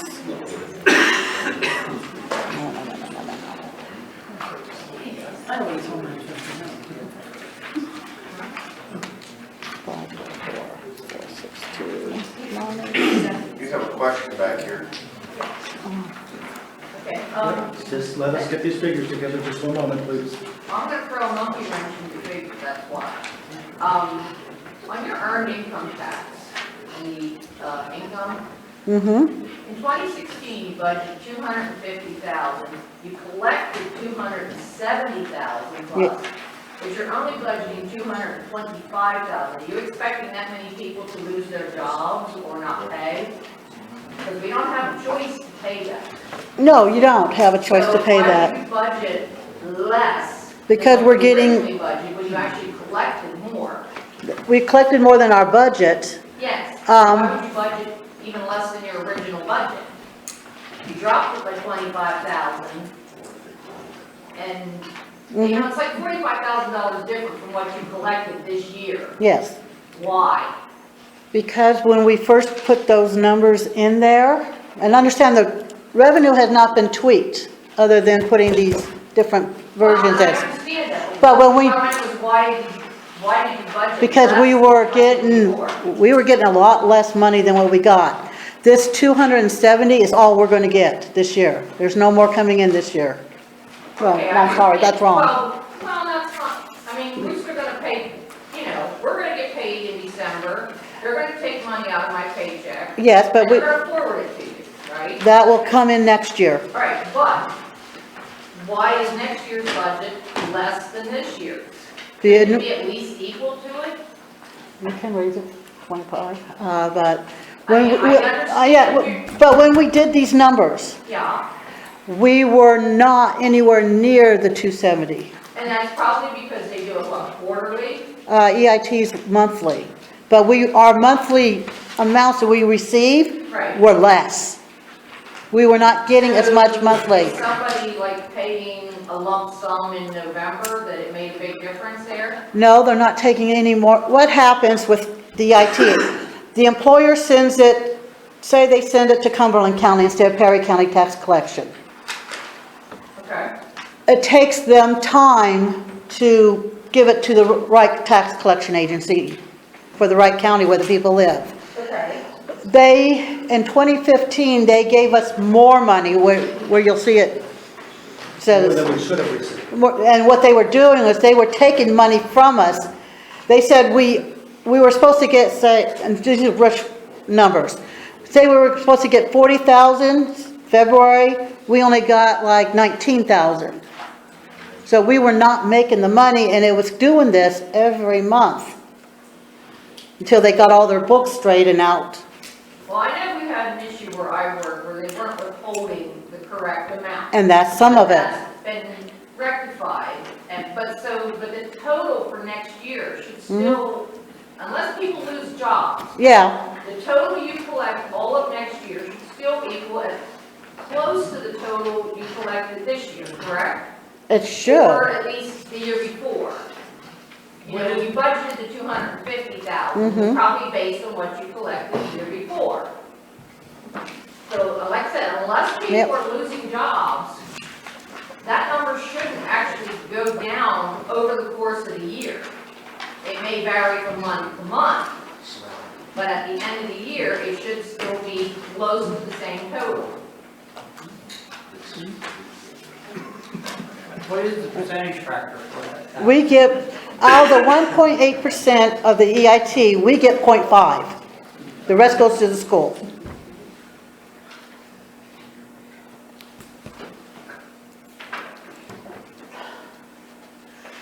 Well, one thing that you have to realize though too is kind of like Brian pointed out is that with the aging of our population, it's not so many people losing jobs as retiring.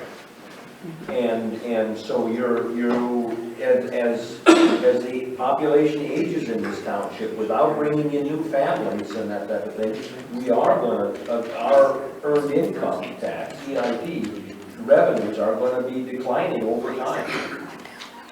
Now, the question I would have for you is would it be advantageous to work through, it's not going to help you this year, but going to PSATs and seeing whether there's a way that you can get the legislature to increase the allowable percentage that a municipality can assess EIP. Right now, the school district is getting 1.3%. Yes.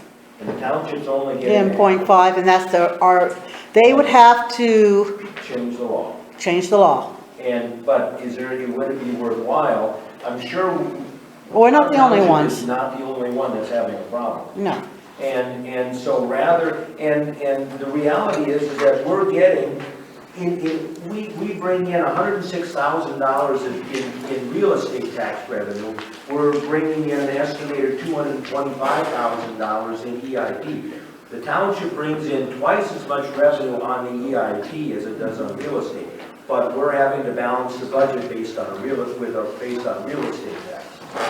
It would seem advantageous that some effort should be made through PSATs to get that lifted, so that you could then maybe split your increases on revenue based on real estate and EIP. But that's the other. I think there still is a question though why. I mean, that's a fairly significant drop in revenue. Now, did you get that projection actually from the capital? They will not do that. They won't give you a projection? Perry County cap tax can't. And how Helen explained it is we were looking at those back in May and June when the revenue was down. So we were looking at revenue projecting at that point there. So like the lady in the back of the room explained, is that yes, since then we've seen the increases. Now we've seen that we're actually above. That's one area of the budget we were looking at the cuts. Okay, so because I kept asking Helen, constantly was calling Helen, where are we at? Where's the revenue? Where are we at sitting? Do we have enough to get us through next year? All those things were being proposed to Helen. So when looking at, we never looked at the revenue of where we cut, where we said, okay, let's go lean here because of what we were experiencing for the first half of the year. So that was an oversight that we didn't look at, okay, the revenue's back, do we need to adjust the budget? So, How are you making out now? Getting sidetracked. is that correct though? Yes, that's Okay. correct, and actually it's longer than a half year. Yeah. But yeah, 4,000. Well, we were following this all the way up to August, really. I mean, we're Yeah. following it all the time, but I mean, looking at it. So, could we go back to the revenue? Could we go back and increase that back? But what they overpaid, has that been, has Yes, they that's- helping out, but that's paid in full? Because if that's not paid in full, you don't know that, and you go back. And I you pay wouldn't again. know that until they've Well, done that. And see, one of the major problems is that, I know where I work at, we have a special state form that you have to fill out, that every time an employee moves, or whatever, so I have one employee that moved 5 times this year. Okay, now the last 3 times he's moved, He's stating the same, but I still have to do one every time he moves. Just to make sure that Money not going around. our employer is taking it out and sending it where it needs to be sent. But not every employer does that. Not every employer follows through and makes sure that it's done right. Because for many years, my taxes were going to the city of Harrisburg. Again, until it gets corrected and gets caught and found out that that it needs to come here, until they came up with that new form from the state, and it was a requirement for us to do it, then those things started getting corrected. So if every employer filled out that form and did what they were supposed to do, it would still happen, but not as large numbers. Okay. So the question at hand for the revenue, okay, and that was on the That's the EIT, 31021. Okay, do we want to, let's see, over the years, we've been receiving Now, very see, consistently, but this year here, so far, we're looking at probably about, what, if we're lucky, we'll get, 285,000? yeah, because I don't know and we never know what we're going to get until like 2 days before we get it. For your question, Henny, it would, minus all the police revenue, it would bring down the revenue to $504,462. So we need 85,000. That's if we took out everything and got no other money at all next year. And I know that's not going to happen. It'll be less, obviously, because we wouldn't get the new stuff in if we didn't bring police in. Ordinances, we still get some ordinances, because that's not just police ordinances, that's also township ordinances. The tickets, once they're paid off, that's it. Restitution, after someone goes to court, they're in jail, they get out, they have to pay restitution. Trust me, that comes in pennies. So Helen, it's just the 362 categories that were police revenue, right? The police were, court fines, 33110. Vehicle code violations, 33111. Violations of ordinances, 33112. Some of that did come in, not much, but some of it. And then we go down to the grant revenue, which is 354,150. There is no, did we put anything for non-wage? No. Yeah, we did, 500. 500, so that'd be 354,151. And then it's where are you here? Police Special Services is 362,100. That's all the money that comes in from the police department. We used 40,500. Services category at $715. Pardon? Where does them doing for other municipalities? That's the Special Police Services, 36210. That would be if they would go to the high school football games for the school district. That's if they are asked to, like Penn Twp when they were over last year on 322. That would be that. Total of $715 for all of that? Yeah, it's not, yeah. And this year it's just the school. No, the school hasn't paid yet. This is a couple, I'd have to look and see exactly which ones it was for. I was just curious because then you have another $80,000 down there between your miscellaneous revenue and your refund of expenses. Those are different. Miscellaneous revenue. Miscellaneous revenue is money we get in that I don't have a category to put it in. The insurance money from the vehicle when the police car got hit. That goes in there, it came back out because we had to pay the bill. That is our dividends from our insurance companies. We get dividends, it goes into that thing, because we just don't know where to put it up. We don't have a special thing, line item for dividends. We don't have a special line item for insurance payments. To think, What about the refund of expenses? What's that? that is if we paid something out, we paid a bill or something, and Snow removal. Right? snow removal. We paid all that extra money on snow removal in the state. Oh, yeah, that's, that would be it. That would be that. That would be FEMA money. Well, that's not income, that's a reduction of expenses. And that's why it's a refund of expenses, because we already paid those bills out. Yeah, but you should just reduce your expense account by that amount. And the CPAs don't like that. That's actually the way you're supposed to. The CPAs don't like that in government accounting. I would love to do that and make it a lot easier for me.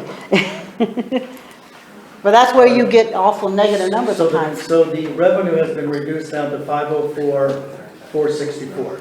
Yes, which would put, Okay, but if we add revenue back in of the 60,000, you mean the 25,000? yeah, up from 25,000, add 60,000 back to that, that will bring us the revenue of 285,000.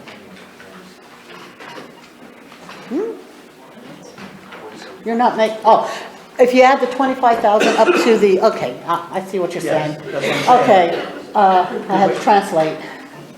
So that would be 529,462, approximately. Yeah, 529,462. No, we're going to increase it by 60,000. Why would you increase it by 60,000? If you're removing the police money, Correct, the police money brings it down to 504. 504. 464. Yeah. Okay, and then on that line item up here where it says for EIT? EIT, That would only be, if you're only, how much would you want to increase that to? well, right now we're looking at about 285,000 Total. for this year. So we're just going to increase that number by 60,000. Okay. I was only increasing it up to 250, but okay. Okay, so that would bring us up to 264, or 564. 464. Yeah. Yeah, 562, because of the extra 500 that has to come off. Okay. Helen, Mm-hmm. before you put a total figure there, take a look at that streetlight tax. Yes. I thought, and I cannot find a date on that budget, but at one of the budget workshops, it was agreed to change that to 36 cents. Yes. Making that a total of 1721. I'm looking for straight lights. 1635. Okay. I checked that and I have to, for the updates portion of this, I have to have her do a general journal because she put the wrong, with street lighting, we have the electricity, which is one line, under expenses. And we have the, this is revenue. Yeah, this is Yeah. revenue. This is revenue. Street lights. You're talking about putting up the streetlight tax. Yeah, 131091. thank you. Okay, and we're at 16. Oh, The latest figure I had was 1721. Yes. She changed that to 36 cents. that's right. Okay, that's what it would bring in. So that's an increase. Yeah. And 16, come on here, 1635.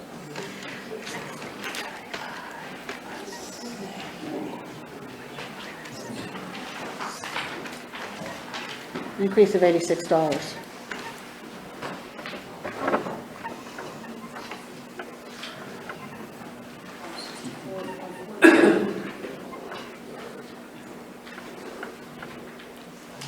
$562,450 and $550. 548. 540. You keep saying 4. That last figure was a 2. Correct. On the original, it was 544, 462. Mm-hmm. But Brian was making that a 4. Correct.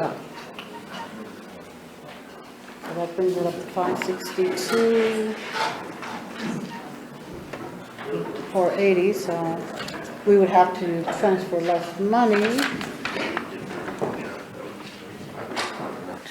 would have to Not much. Another question on the CDL testing.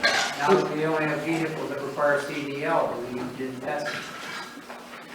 Our personnel manual also, well, that is one way where we would not have to do it through the group with PSATs. That, Do we still need to do CDL since we don't have equipment that requires CDL drive? right now, job descriptions still require a CDL license. So that would We be, don't have a vehicle that requires CDL drive. I know that. We got rid of the, CDL drivers. gentlemen? What happens if we lease a piece of equipment that you need a CDL for? You would never lease just a, if you lease a truck, it's gonna be with an operator. Yes. With an operator? Yeah, if you lease a truck, you're getting the truck and the operator. There's no other piece of equipment you're gonna lease that would require CDL. We have one with CDL at the present time, so you'd be fine in an emergency. So if we ever did buy a piece of equipment that was a CDL piece of equipment, we would have to send somebody out at that time to I get a think the CDL. only thing would be a crane, and you're not buying a new crane. Or a larger plow That would come truck. with an operator. A larger plow truck. If we ever had to buy a larger plow truck. It was a CDL requirement. Yeah, if you would have to buy a larger. That's what I'm saying. Yeah. So if Right we now, ever you bought- right now, you one person that can run. And that's underneath expenses.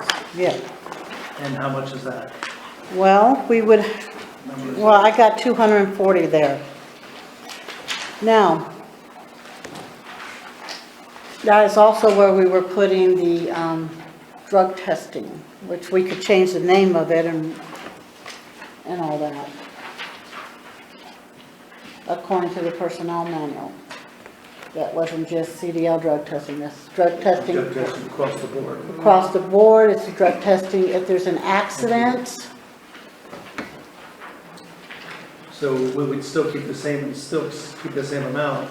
It would just be given a new line item.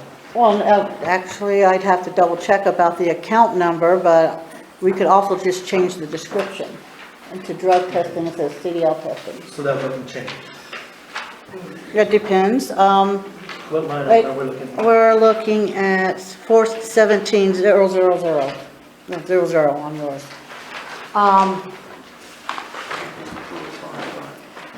$60. If we do one a quarter like the manual says, 122.40, that's 4 testings a year.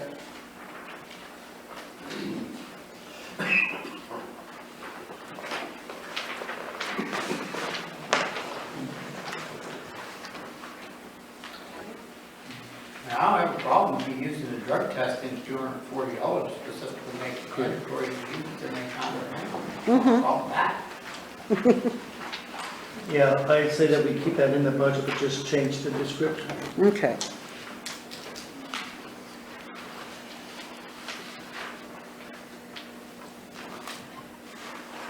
Excuse me, I have just one comment.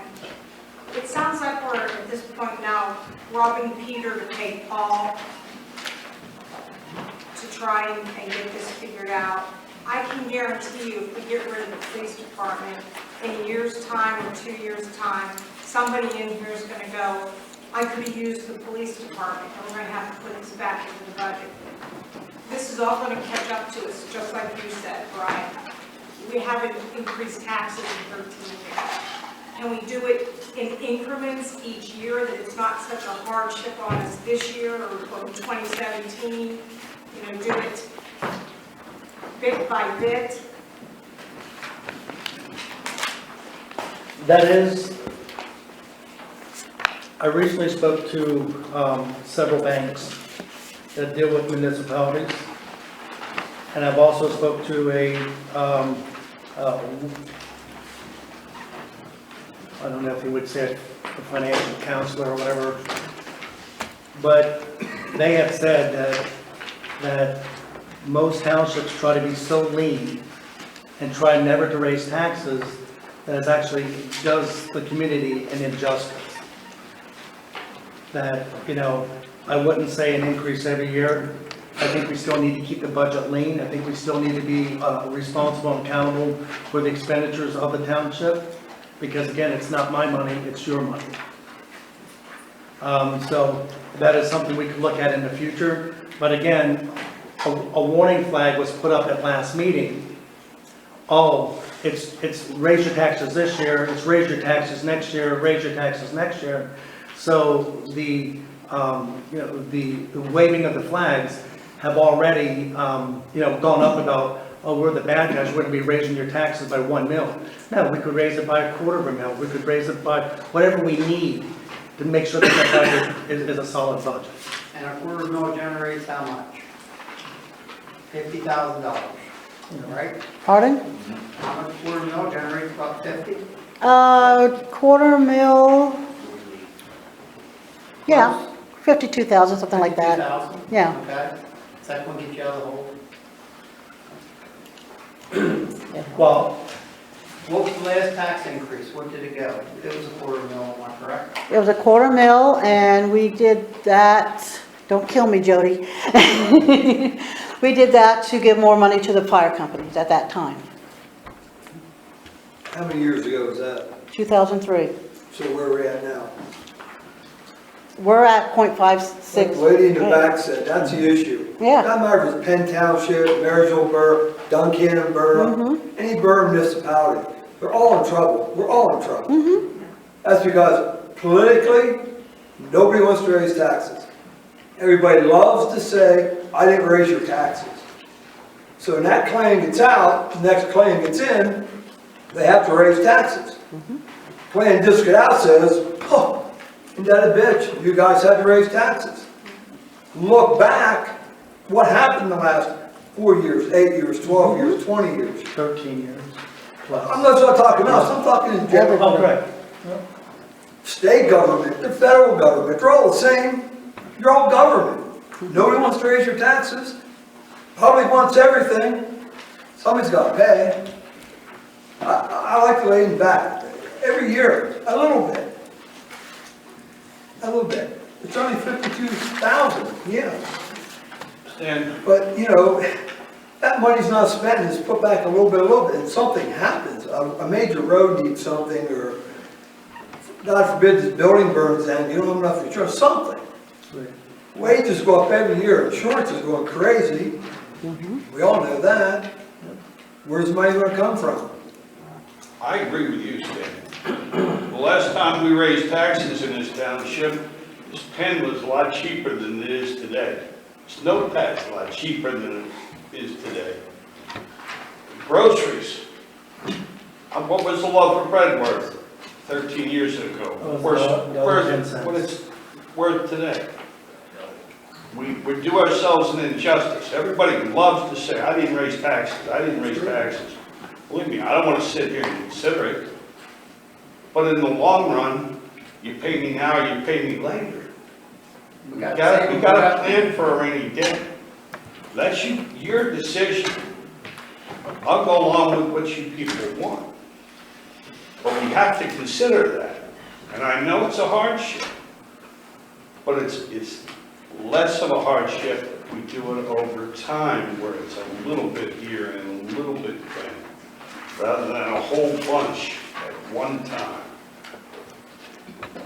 And that's been my thought.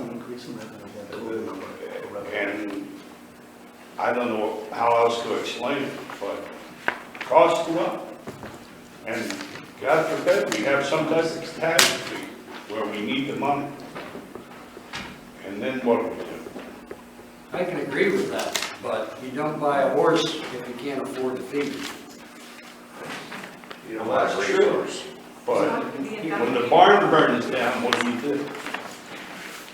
Our school population hasn't increased in about 30 years, yet we've had to increase our size of our complex by a third. I hope our township don't head in the same direction.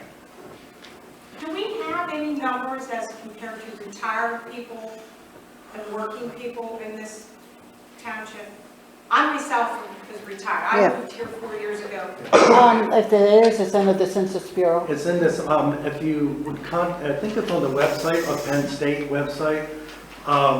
That's where like I said, don't quote me as in the total accuracy of the 65 and 65 by year 2030. But even at my recent PSAT convention that I was at this past spring, I stopped by the census table and took a look, and they showed Perry County decreasing in population, and the aging community growing. So, Yeah, boomers are coming. what's that? The baby boomers are coming. And there's a lot of us. Yes, I'm the end of the baby boomers.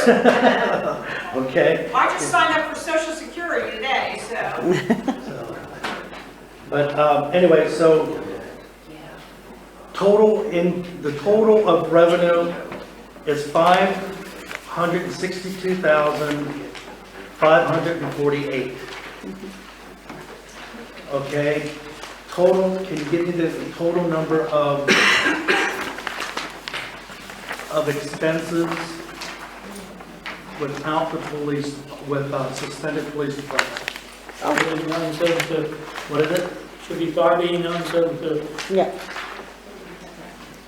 But didn't we add and take numbers away from there? no, we I didn't. thought the revenue was 564, 548. 564, 548.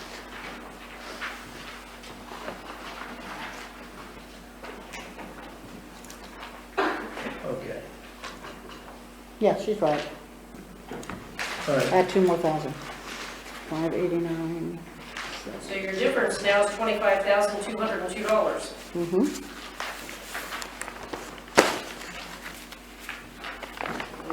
From the current taxes, correct? Yeah.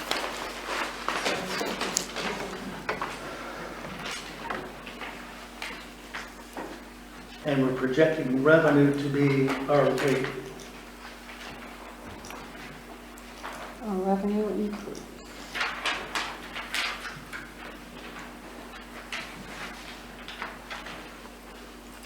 $562, $548, because we're gonna increase the,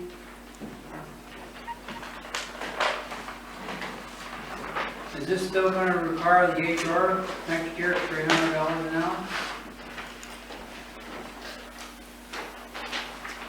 yeah, because he still would be doing the, And we have that earmarked? yeah, yeah. okay. So total expenses is for no police department, That's, we took some numbers off of that. no. No, not expensive, Yeah, did we not reduce, no, or we increased? No? no, not on the expenses. Expenses are the 589, 750 for no police. Well, we dropped, But we dropped some numbers. $100 for diesel. Oh, 300, okay. So 589, 450.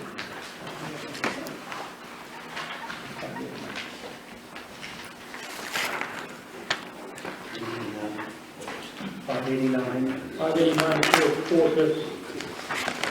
Because the 300 come off of the generators.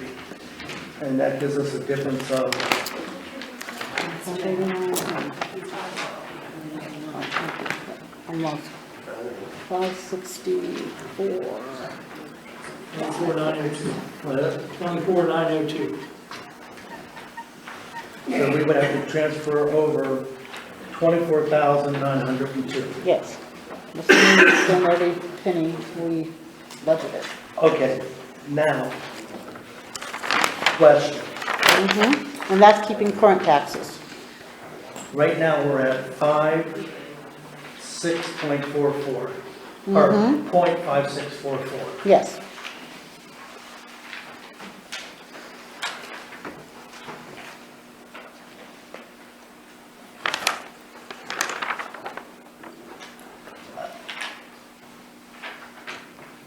If we would increase that by a $250,000, that would generate about 52,000. Mm-hmm.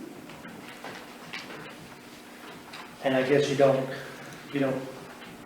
Can't do it 12.5, or, Yeah, I can do any point you want.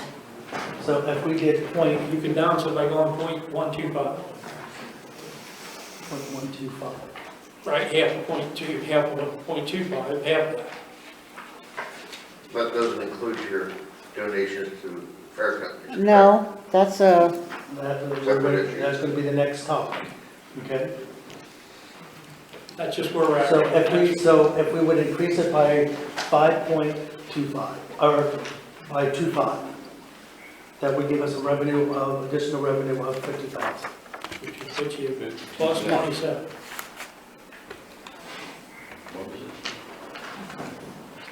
If you increase it by .25, that's gonna generate 52,000. Right now, you're 24, what did I say, CC, 24,902. So you'd be at a plus of roughly, what, 27, 26, high 26? that would put the millage, if we take from what we got now, .25, would put us at the millage of .8144. Whereas the point, 0.8144. yes, if we increased it that much. If we go to the .75, that's less. Millage, that's less than what you're talking about right a second. Less than the projection. So we take it to 0.75, what would that bring us then?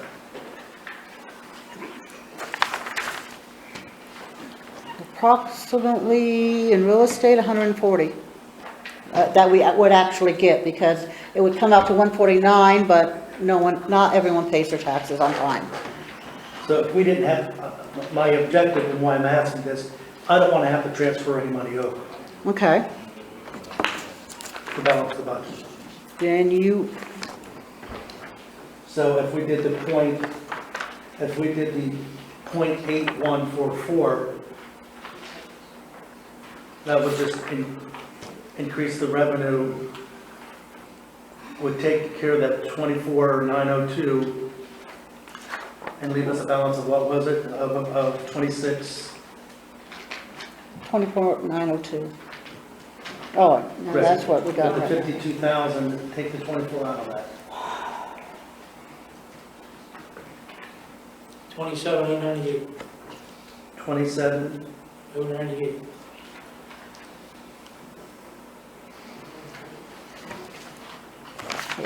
Let me go get a book for a second.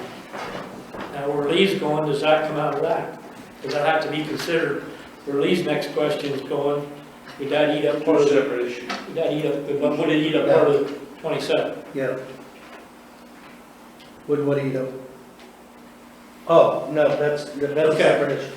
All I'm getting at is if it would, that would weigh on the decision that you guys got to make, I would think, if that was going to affect that.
About 190,000, which is 3.1881. Yeah. Quarter of a mil. That would take us to 0.8144. Okay. That would be our 52,000. That's way down to that 25. That would give us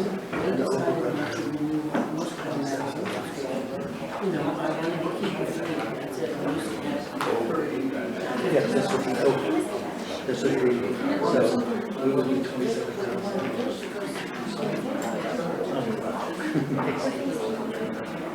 So this would be actually, this would be revenue. If everything came in. If everything came in, we could look at putting 27,000.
Okay.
Oh, no.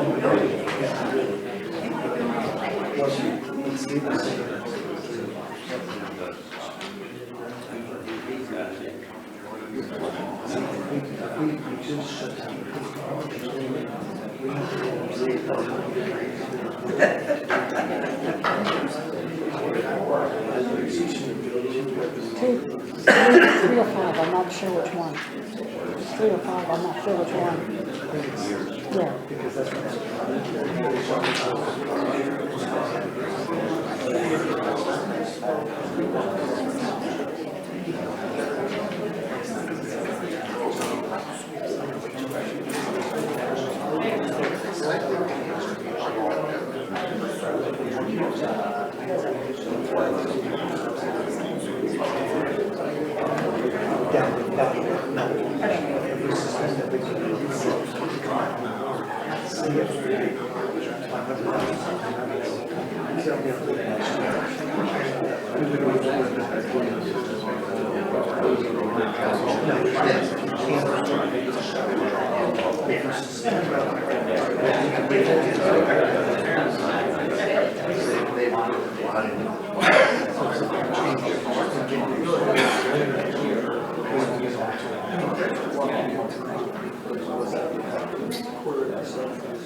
Want a cookie?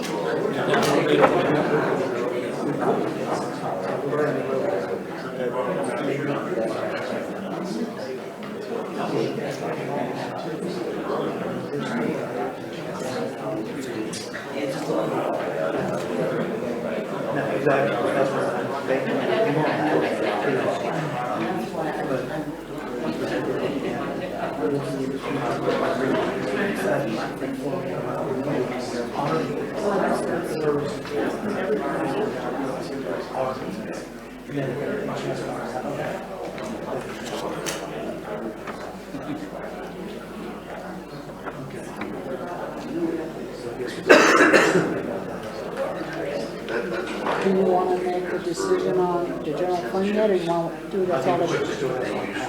No problem. Okay.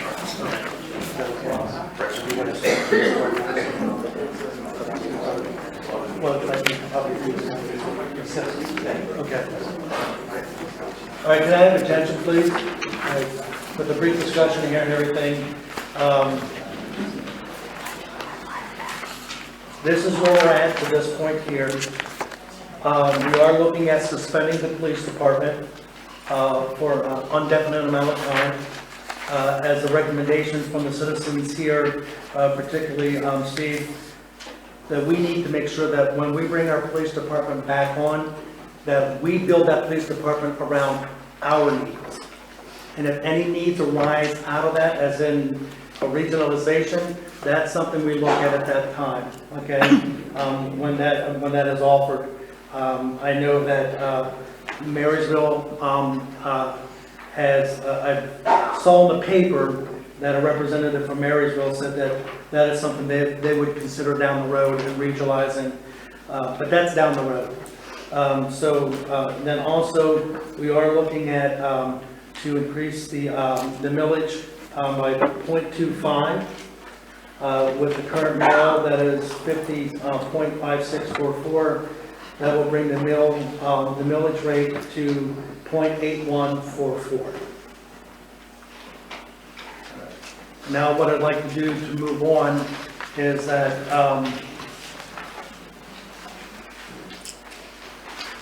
It's it under your pad? that's the agenda. Okay. Fire?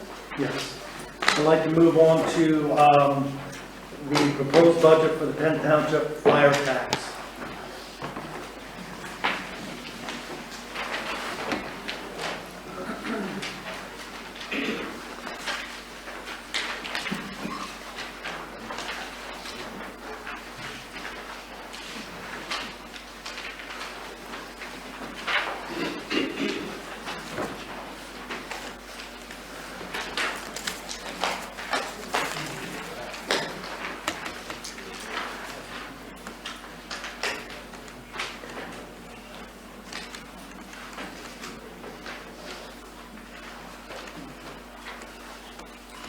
Before us, we have two proposals to to provide our fire service to our township. Some people may ask, why a fire tax? There's several things that are beneficial out of the fire tax. One of them is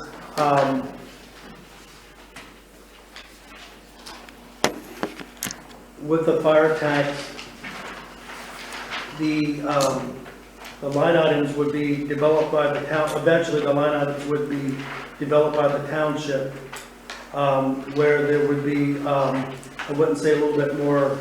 It would be a little bit more not control, or it would be more control, but not to say what it gets spent on. With it a tax and it being a revenue generated by a tax, the township has more leeway in recording of that and the expenditures of those.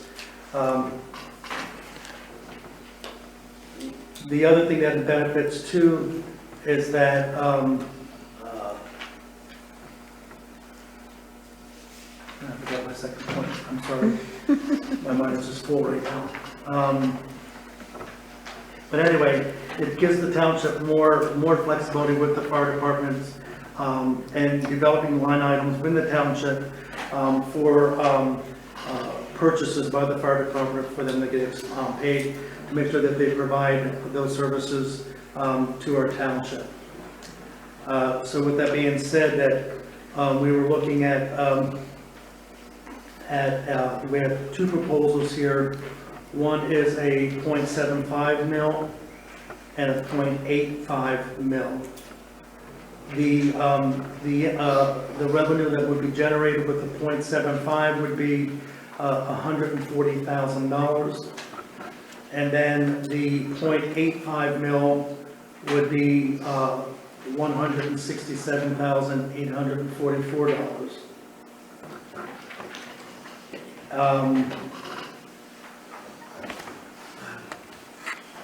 Looking at the expenses, again, we look at the two expenses would be the same.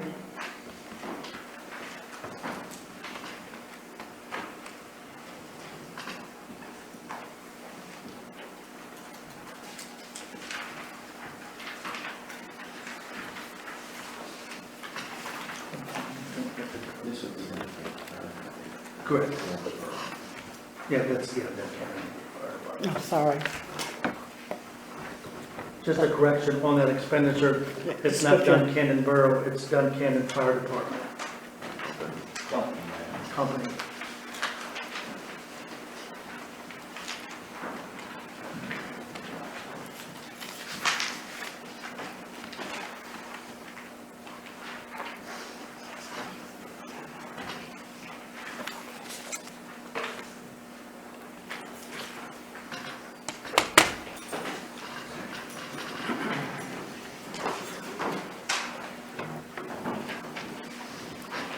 Any questions on the proposed budget for revenue and expenditures for?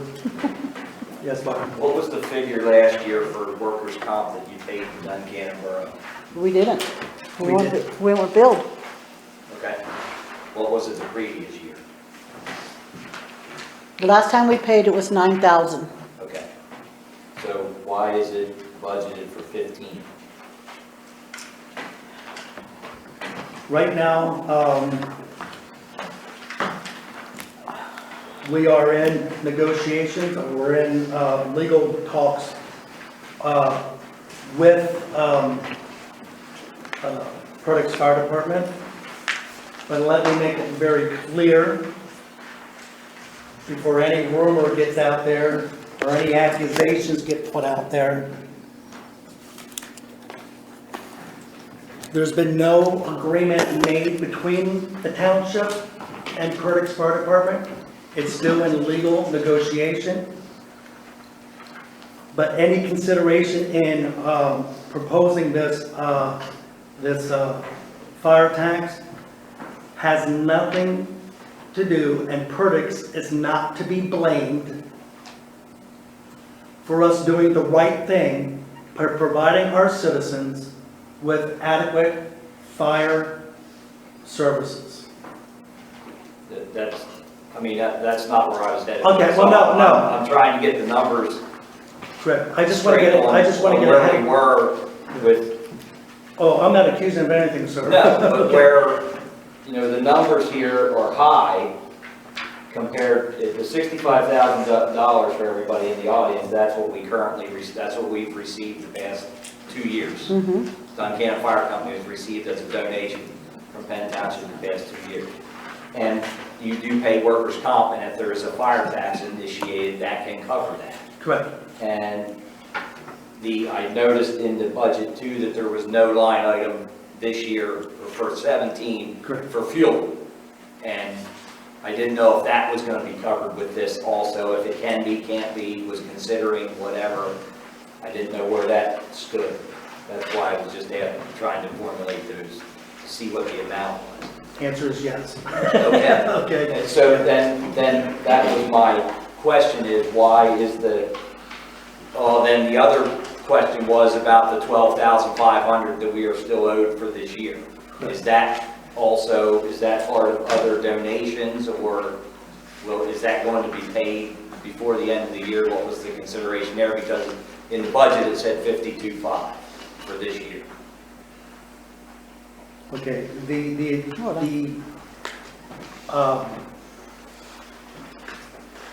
Donation? the donation, yes, that's what we're looking for. The donation, right now, looking at our current revenues and our current expenses to get us through March of 2017, those additional donations this year will not be paid out. Okay, but that is deferred, or we're just not getting it? It's going to be deferred to 17, is what I'm asking.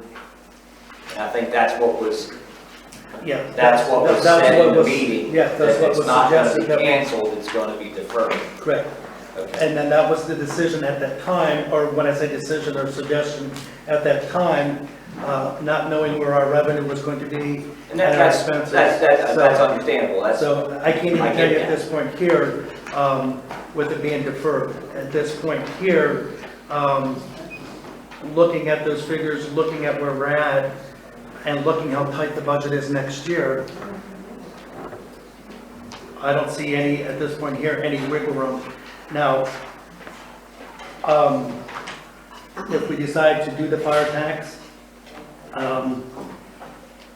if Perdix does come back on, again, we're in negotiations. I can't tell you what's taking place, okay? Because it is actually a legal proceeding. How's it a legal proceeding? I don't get that. What's that? I don't get that. How's it a legal proceeding? Explain to me how you don't have to give me any details, but how is it a legal proceeding that anybody is going to be reinstated, or however you said it? What? Because it was a legal decision to remove them. No, it wasn't. Well, out of it came Court. court action. Thank The you. lawsuit. Litigation. There's a lawsuit against the township. Yeah, on fire litigation. company. Yes, I get litigation that. I against the understand that. Yes. But how does that hinge on this? How does that hinge on us not getting the $12,500 that was deferred and the budgeted amount, or the fire tax amount? Well, That's what I'm, Because the right, question I'm asking. because right now, what's that? It doesn't. But you're saying a fire tax amount of 0.75 mils, and the expense is 65 plus workers' comp and fuel, and plus potentially the 12,500, but you didn't answer that. Is that included in other donations? That was my original question. The 12,500 is deferred. Is that part of this other donations in the fire tax expenditure section?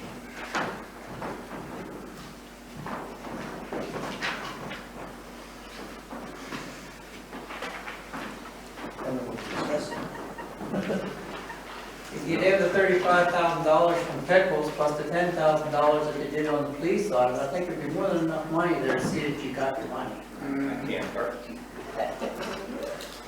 But that's, I know, that's why I didn't see that 12,500 in the budget for this year, for the end of the year, and it just says other donations, it's not specified on a $65,000 expenditure on your fire tax, and a $6,000 jump in your workers' comp. It could be considered, but a decision hasn't been made. At this point here, with as tight as the budget is, and looking at the things that we have previously discussed,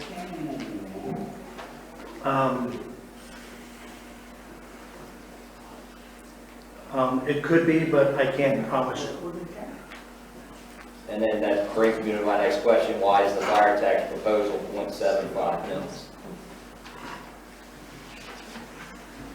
Because of practices in the past of not budgeting for possibilities or looking at the future.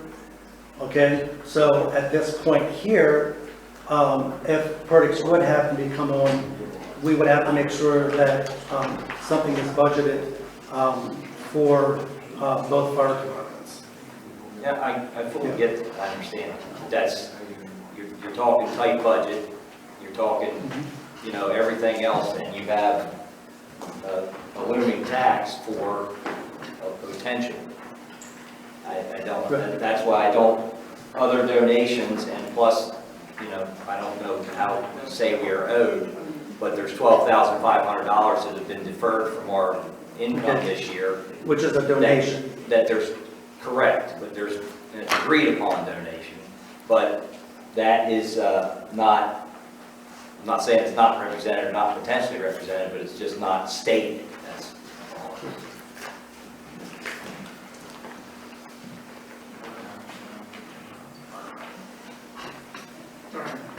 Question, Brian. You have the workers' comp under there. You don't have a line item for the liability insurance. Is that coming out of the 65 then?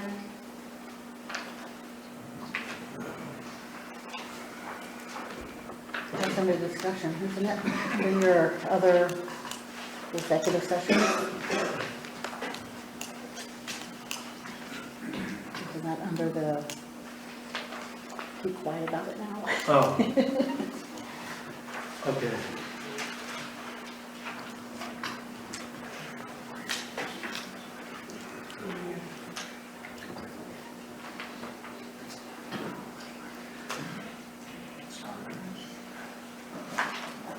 The monies will be allocated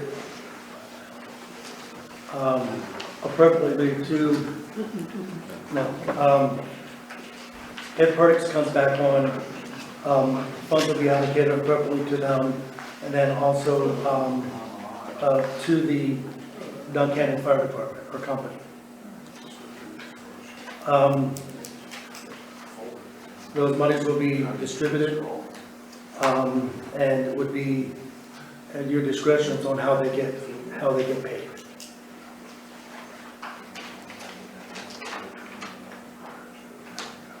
On whose discretion of how they get paid?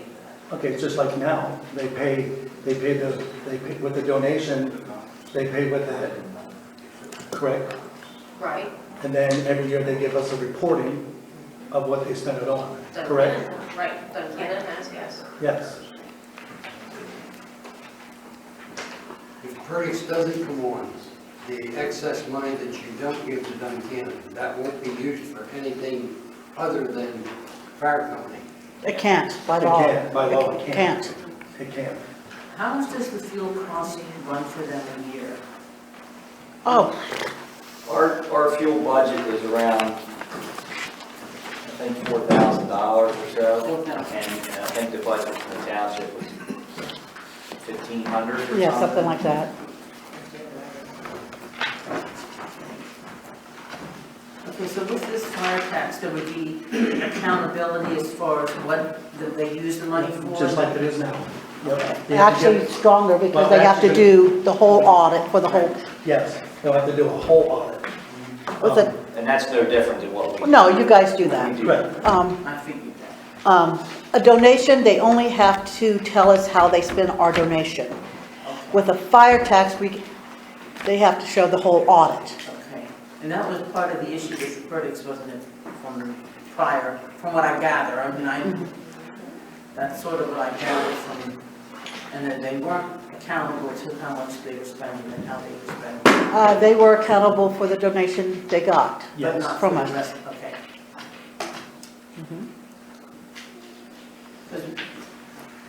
For clarification, that's where and that's Yeah. part of the reason we're in litigation. Yeah, that's what I meant. I tried to answer it like that, but. Yeah. I thought maybe CC would want to.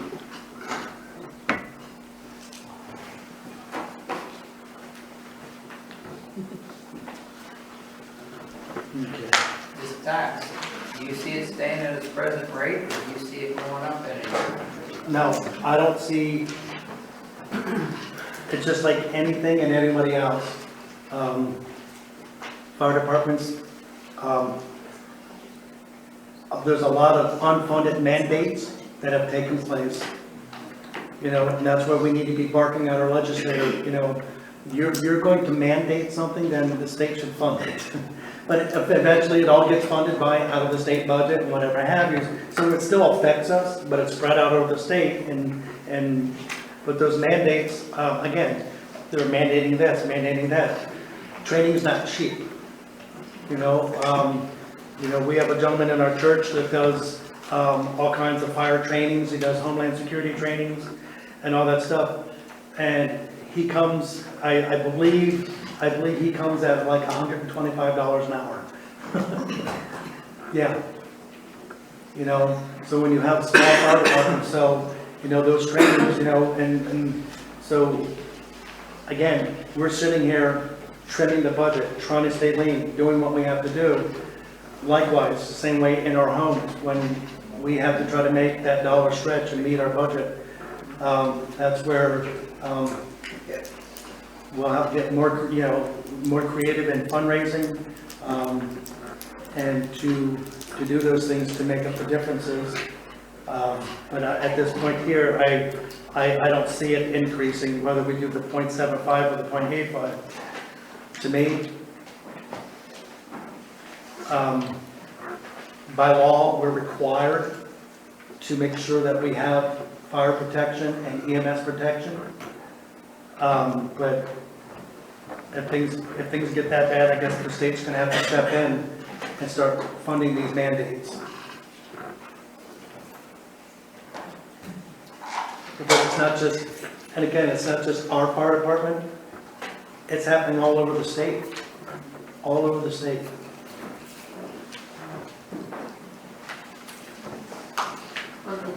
Another question, will this fire tax be sort of on our regular Yes, real it'll, estate tax? Yeah. yes. So we won't have to pay the first one until August, so how do they get funded? No, this would be, Where's that gonna come from? it'll come on your real estate from the township and county tax bill, so February. February, okay. The money comes in monthly as people pay their taxes. The funds come in, well, the township itself will have to set up another account, another fund, separate fund for it. It's not coming in the general fund or anything else. The money comes in, it gets deposited, it goes straight to, because we get one check. So it'll be transferred from that account to the fire company, or fire tax account. And then they get a check. So once again, that's a tax on a property owner, that is not per capita. Correct. Yes. People need to do that. Question. Now that we're becoming a tax base and basically a financial support structure instead of donation to fire companies, does the public itself have any ability to see the financial records? Since we are putting our money into it. You would definitely have a chance to see ours. I don't know the rules for yours. But yeah, the money coming in, money going out, yes. I mean, I'm just asking the overall structure here. We got a lot of skin in this game, as a taxpayer now. Yes, we should be opened up to a lot of other privileges, there is more leverage. Yes. okay? Yes, there The is. problem is, I understand the way I'm seeing it is, Mhm. it's coming, leverage is going out of my wallet. What am I getting back out of it to make sure that it's being wisely done? Mhm. Yep. And there We got are, decisions between you three. Does it go past that to the fire companies or not? What do you Do mean? we have that ability as a taxpayer then? No, as, we can request, as the supervisors, more detailed on the financial statements of their, of And we the can get a copy organization. of that? yes, yeah, it's open, it's public record once it comes in the office. Okay. You can get that right now from us. I mean, I'm just questioning all about, I mean, most of the time, nobody's arguing about it, but now we're putting more skin in this game. Mhm. I think it'd be only fair that we have the ability to see more information. Okay, we've trusted everybody, respected everybody, and kept it that way. But if we're putting more into it, we need to be able to get more access out. And then we have the right to complain about it too. Yes, That's the way I see it. yeah. If this happens, okay? Because our taxes at the present moment, the proposals going in here, have went up more than double. Double and a quarter.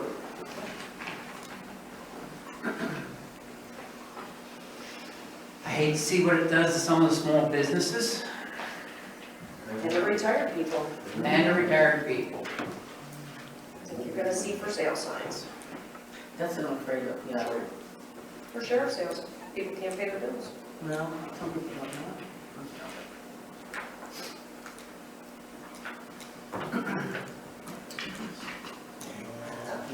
I am a little upset that we can't see What that is the breakdown? we uphold our obligation for the end of the year payment. But I can understand after the $35,000 and the $10,000, why we don't have no money. Oh, That could be depends on what you're, I do have one more question, and it's probably directed towards Supervisor Landis, that we've discussed in numerous 2 years worth of, and you've been involved for a year worth of our committee meetings, and we discussed proposals. We worked out a funding formula with the municipalities with percentages as per se the Duncan Fire Company. And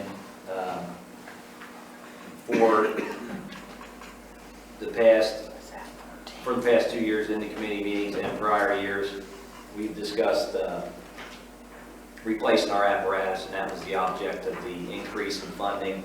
And, the fire company had went out and created its own account for that. We've had the money going in there for the past 6 or 7 years, and it's making payments on our apparatus. But we also had discussed an increase for next year based on that funding formula, and nowhere in here is that, or it's not stated anywhere in here is that proposed increase in funding.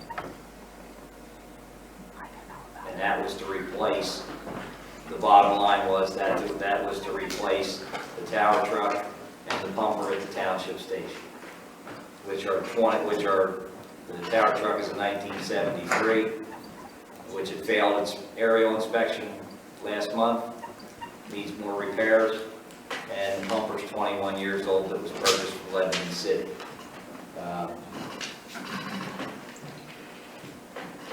The increase in funding that would take place next year would do two things. It would allow us at sometime in the end of next year to order a new apparatus, which would approximately take 1 year to get from that time, and making those rigs 2 years older as of right now before they're replaced. So the pumper's 23 years old, the tower truck is what, 45, 46 by then. But yeah, nowhere in here is that, but it's not stated. Not saying it's not there, it's there, but it's not stated to that fact. Didn't know if that was in consideration. It was. That's all I'm going to say at this point. It was. It was or still is? It was in consideration, yes. And so no longer. That's all I'm going to say right at this point. Okay.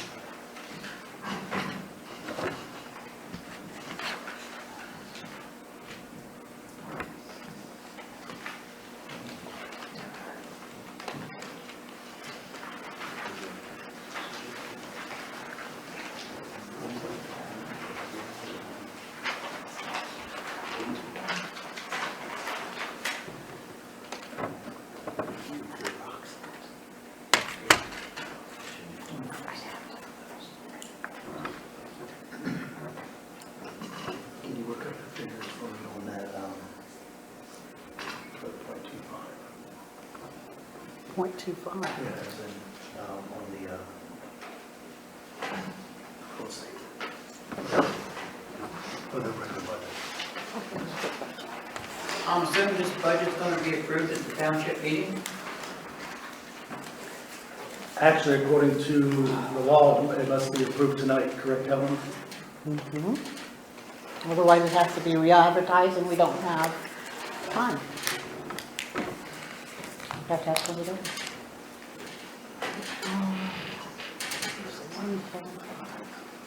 Let me go over here real quick. Yeah, you wanted it for the 14144? Yes. Okay.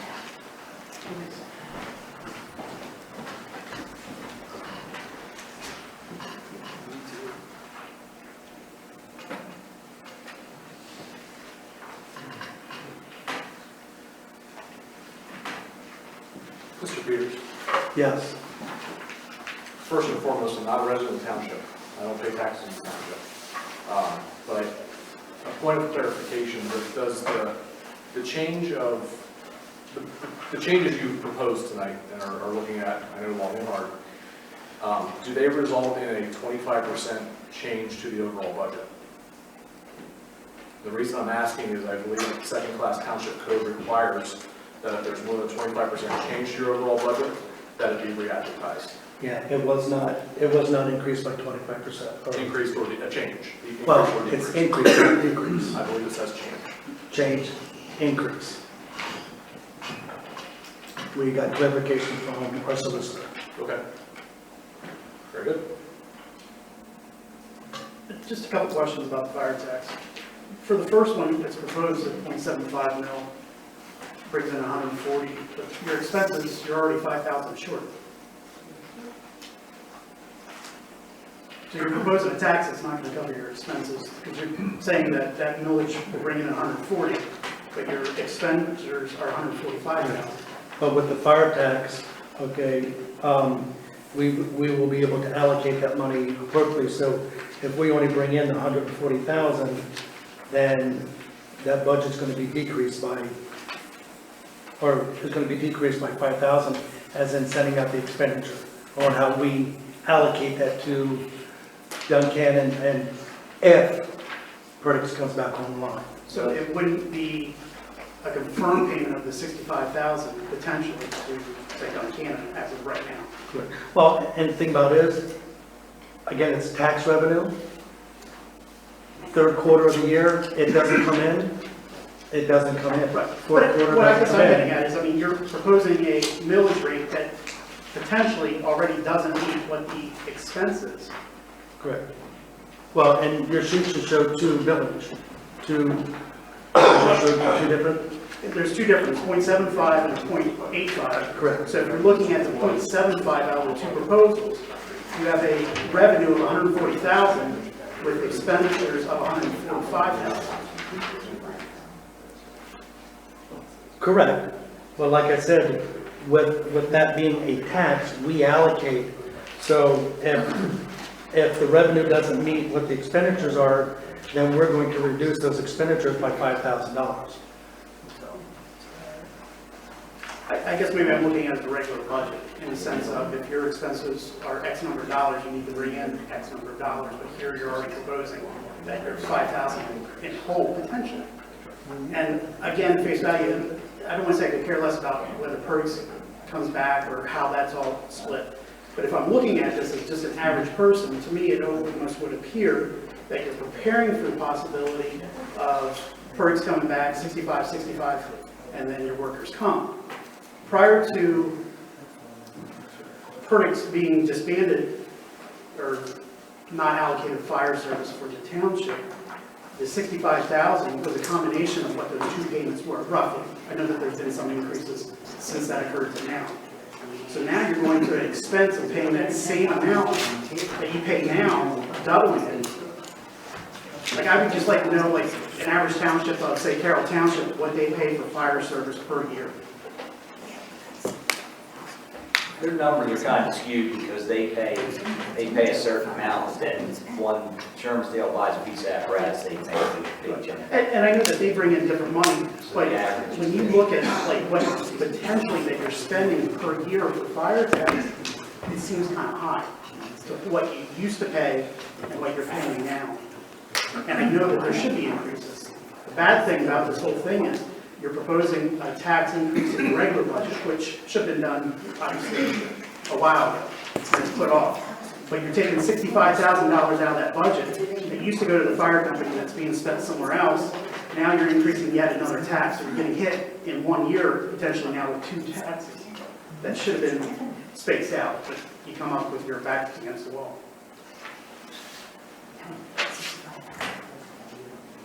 The only other comment is if there are potentially 2 departments and then the workers' comp figures too low. Like I said, Duncannon Borough has not charged us for workers' comp for Duncannon Fire Company. But yeah, it could be too low. And I haven't received anything in a couple of years from it. I know that for a fact, Craig, because I checked it.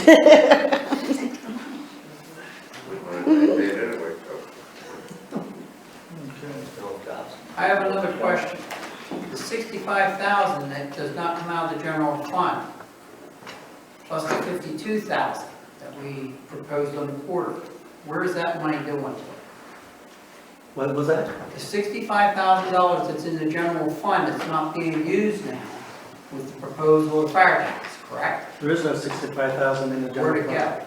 What's that? We didn't put that in the line item under But general the fund. income's still there. The revenue's still there. There's no revenue for it. Under the $65,000 that we paid as a donation, there is no revenue for that. That comes out of the general account.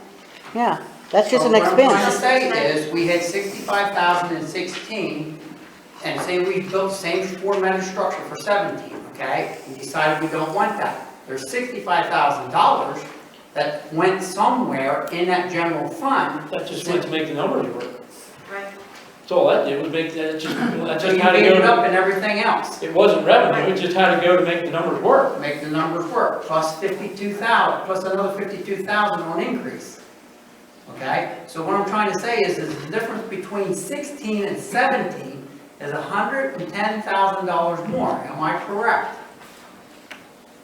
I'm confused. Am I right, Lee? You see where I'm going with that? Actually, I think it's a little more than that. But my numbers are, on my theory, what I'm talking about is correct. You're right, if there's. You made up $65,000, that's not going to the fire company in the general fund. But 65,000 doesn't exist in the budget. It don't exist in the budget, but it Previously did. Okay. Yes. 16, not Years ago. 17. Plus 52,000 on top of that. Am I right? With the new tax increase. What's the 50? Well, you're already showing a 27,098 plus, so there's 27,000. Yeah, plus what they increased the tax by, what you're. Plus, you're looking at a number of 65, and There's $110,000. they weren't able to allot it all, they were 12,500 short. So right there's over Minus half. the police budget, there's a lot of money out there there's more money being spent than you can comprehend here, is what I'm trying to say. That's why you need to just go for 17. Am I right, Lee? Yeah. I mean, we're spending over a half an extra mil in the general fund on everything but fire protection, and then we're going to put more taxes on that. Am I right? I mean, this is pretty massive. It's not just a small little increase. That's what people don't seem to understand here. I mean, you've increased the operation of the township by more than double.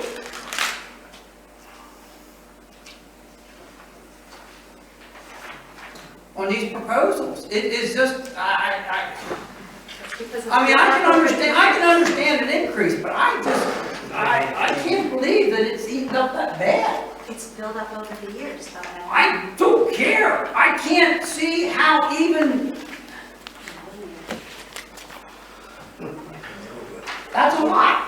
is a lot of money. Absolutely.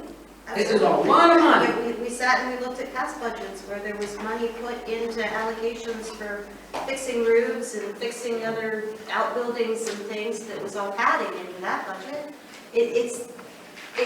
I realize if you don't use it, that's fine, I understand that. I'm just saying that there's a lot of being extra expensive money. Right. And we're still not gonna get to that $1 million capital reserve goal, am I correct? That you wish we had. No one has brought this up to date to the point, but if I'm a citizen sitting in a Rye Township meeting where I live, years back, and I know who was involved, what was involved, just looking at these numbers. But this gentleman just mentioned, how did Carroll's Township budget donations compare to ours? If I'm in a municipality and they're putting any amount of money in CDs that amounts to anything, I'm automatically going to the other townships and asking if this is across the board, because it's going to come back and bite you. You got to decide you want to be a municipality or you want to be a banker. And if you decide you want to be a banker, you can make a lot better investments in CDs. This started way back. I took just the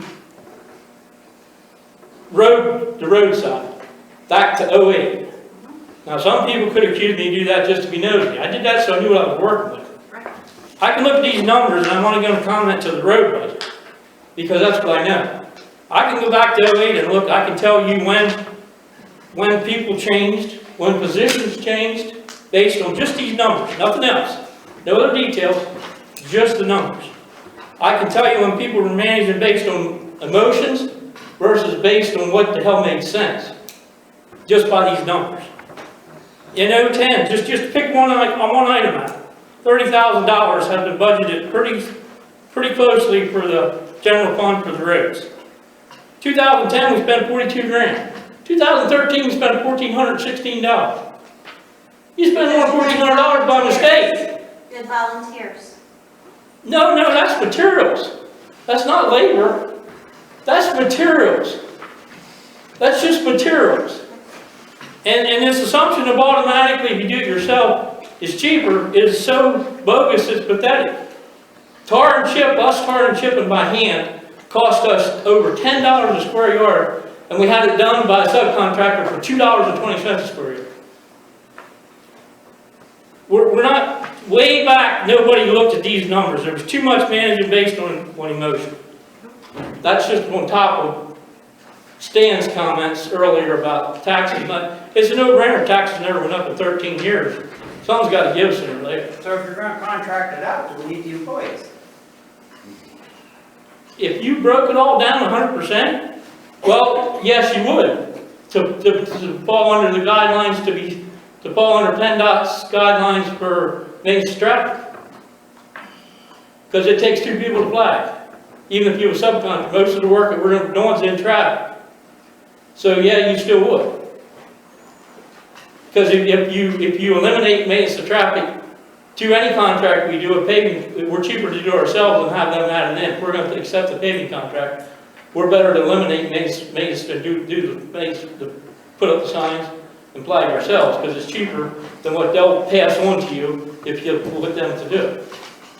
But that's just a general, I'm pretty sure. So we keep people around to be flaggers, that's what you're saying, that's the only reason. Well, if you're going to do the work on the road, contract everything else out cheaper. if you're going to do the work on the roads, you have to legally provide protection to the traveling public. Or you think you had a lawsuit so far, you lost around anything? Or contract it out, like you said you're doing. Yeah, but Flagger Force, that's all they do. Flagger Force, I'm sure you saw their pickups. What they would charge is probably 3 times as much as what you would pay to. There's certain things you can do on your own that are much cheaper. There's certain things that are much cheaper. And there's other work in the township for those Oh my God. individuals to do. Yeah. Okay. And there's what happened, when I see in 2013 only spent $1,456 out of, $1,470 out of $30,000 budgeted. That was a huge mistake. And I only looked at the road items. I didn't look at the other items. And that's just from a dumb hillbilly's perspective of trying to make sense of things. do you see a direct correlation of the road expenditures to the implementation of a full-time police force?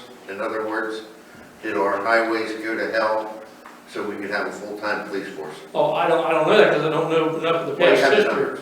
I know nothing about, but obviously, I would say you're maybe correct in part of that, possibly because the police department, as mentioned before, is the biggest expense. So that's very well possible. Alan, have we not been paving roads on a regular basis every year for the exact amount of footage for year in and year out, pretty regular, haven't they? Yeah. Okay? Yeah, within a couple So the feet, main yeah. structure of the road was pretty much kept since way back, long before you were here. Pretty much been a war structure for 25, 30 years, am I correct? Yeah. No, that's not the case. You didn't spend near as much, 3-4, you probably, at a certain point, I don't have the figures. There's one year you didn't spend hardly any. And it's not that too long ago. Paving is the ideal thing to do, there's no question about that. But it's the ideal thing to do if you can afford it. It's not the ideal thing to do when you can only do a half mile a year and tar and chip a half mile when you only have 125,000 to work with. Clinton Hill, Oh, I don't know off the top of my head. was it no half mile? We're off topic. Just Yeah, but the, Linton Hill was a dirt We're off road. topic. The culvert. Yeah, I don't know, I just, Piping. when Stanley made the comments he did, I'm sitting here Okay. thinking about these other numbers. I'm just Let's saying, take that. I see a lot of extra money being spent and vanishing that can't seem to be tracked. That's the way I see it, am I right, Dave? You know, if you took last year's budget, you take 2015, 2016 budget, there was a line item in there for $65,000 with police for fire. That's out of there, so that's $65,000 that went somewhere else in the budget. Because that's got moved over to a fire tax, which I understand. Or it was just eliminated because we trimmed, if you look at the budget, okay, it's very lean. We're not looking at all those cushion expenditures that we've seen in the past. So that 65,000, it's gone. Yeah, okay, It so got moved to a then fire we tax. shouldn't have to have a $250,000 increase of 52,000. Because we got 65,000 extra in there. That's what I'm getting at. I mean, I don't understand. I mean, 65 plus 52, it's the way I see it. I don't know, maybe I went to the wrong school.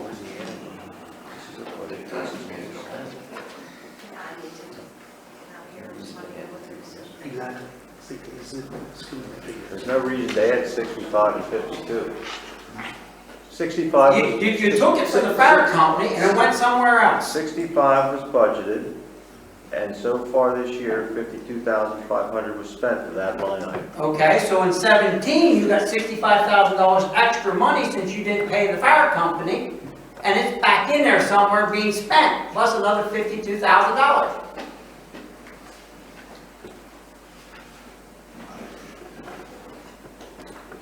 Or the budget's been reduced line by line to make. I it understand you reduced and did all this, but somewhere there's $65,000 that the fire company didn't get out of the general fund that's in there.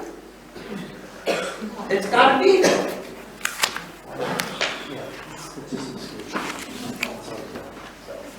I just don't know where, plus another $52,000 on top of it. All right, Am I right, Cece? all right. At this point here, we went through the budget, we went through expenditures, we went through revenue.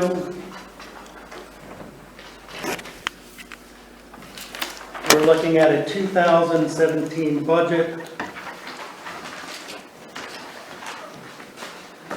of revenue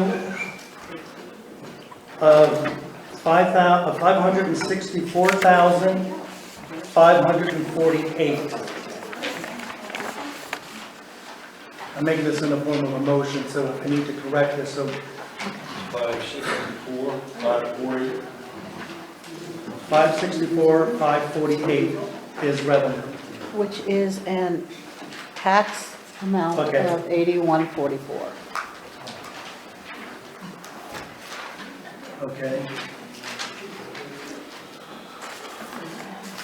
We will get this all prettied up for you. Okay. And then with expenditures of $589,450.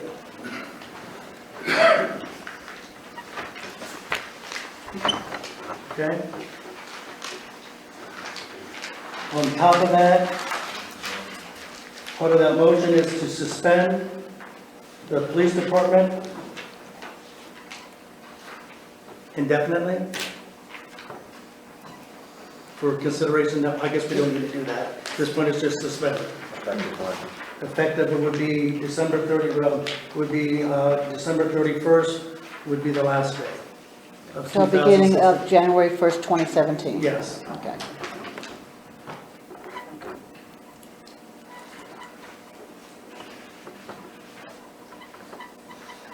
To balance the budget, a millage increase of 0.25 with the current millage of 5.6 or 0.5644, bringing the total millage to 0.8144 for general budget. Then 0.85 mil fire tax.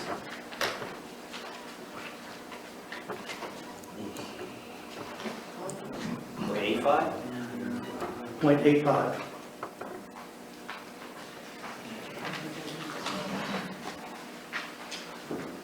Is that all I need?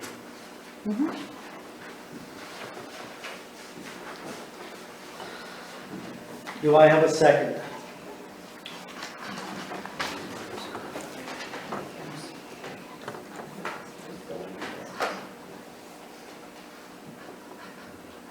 I call for a second.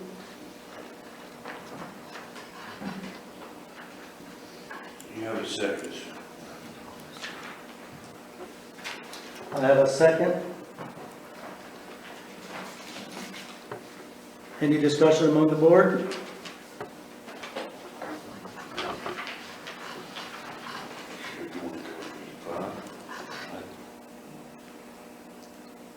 What's that? You want to go to E? Yes.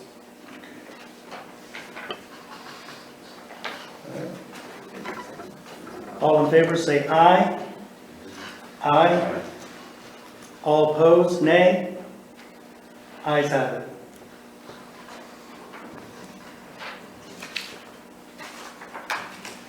On with the agenda, we have no new business. No old. All right. I make the motion that we adjourn. I just have a really quick question. Who is officially the EMA director now? We don't have one. We are still in search of one. Okay, Yes, we're still in search of one. okay. I was just We've curious. contacted several folks, and they have not responded. Correct. So, all right, I move we adjourn. all right, I second. All in favor, say aye. Aye. Aye. Nay? Ayes have it.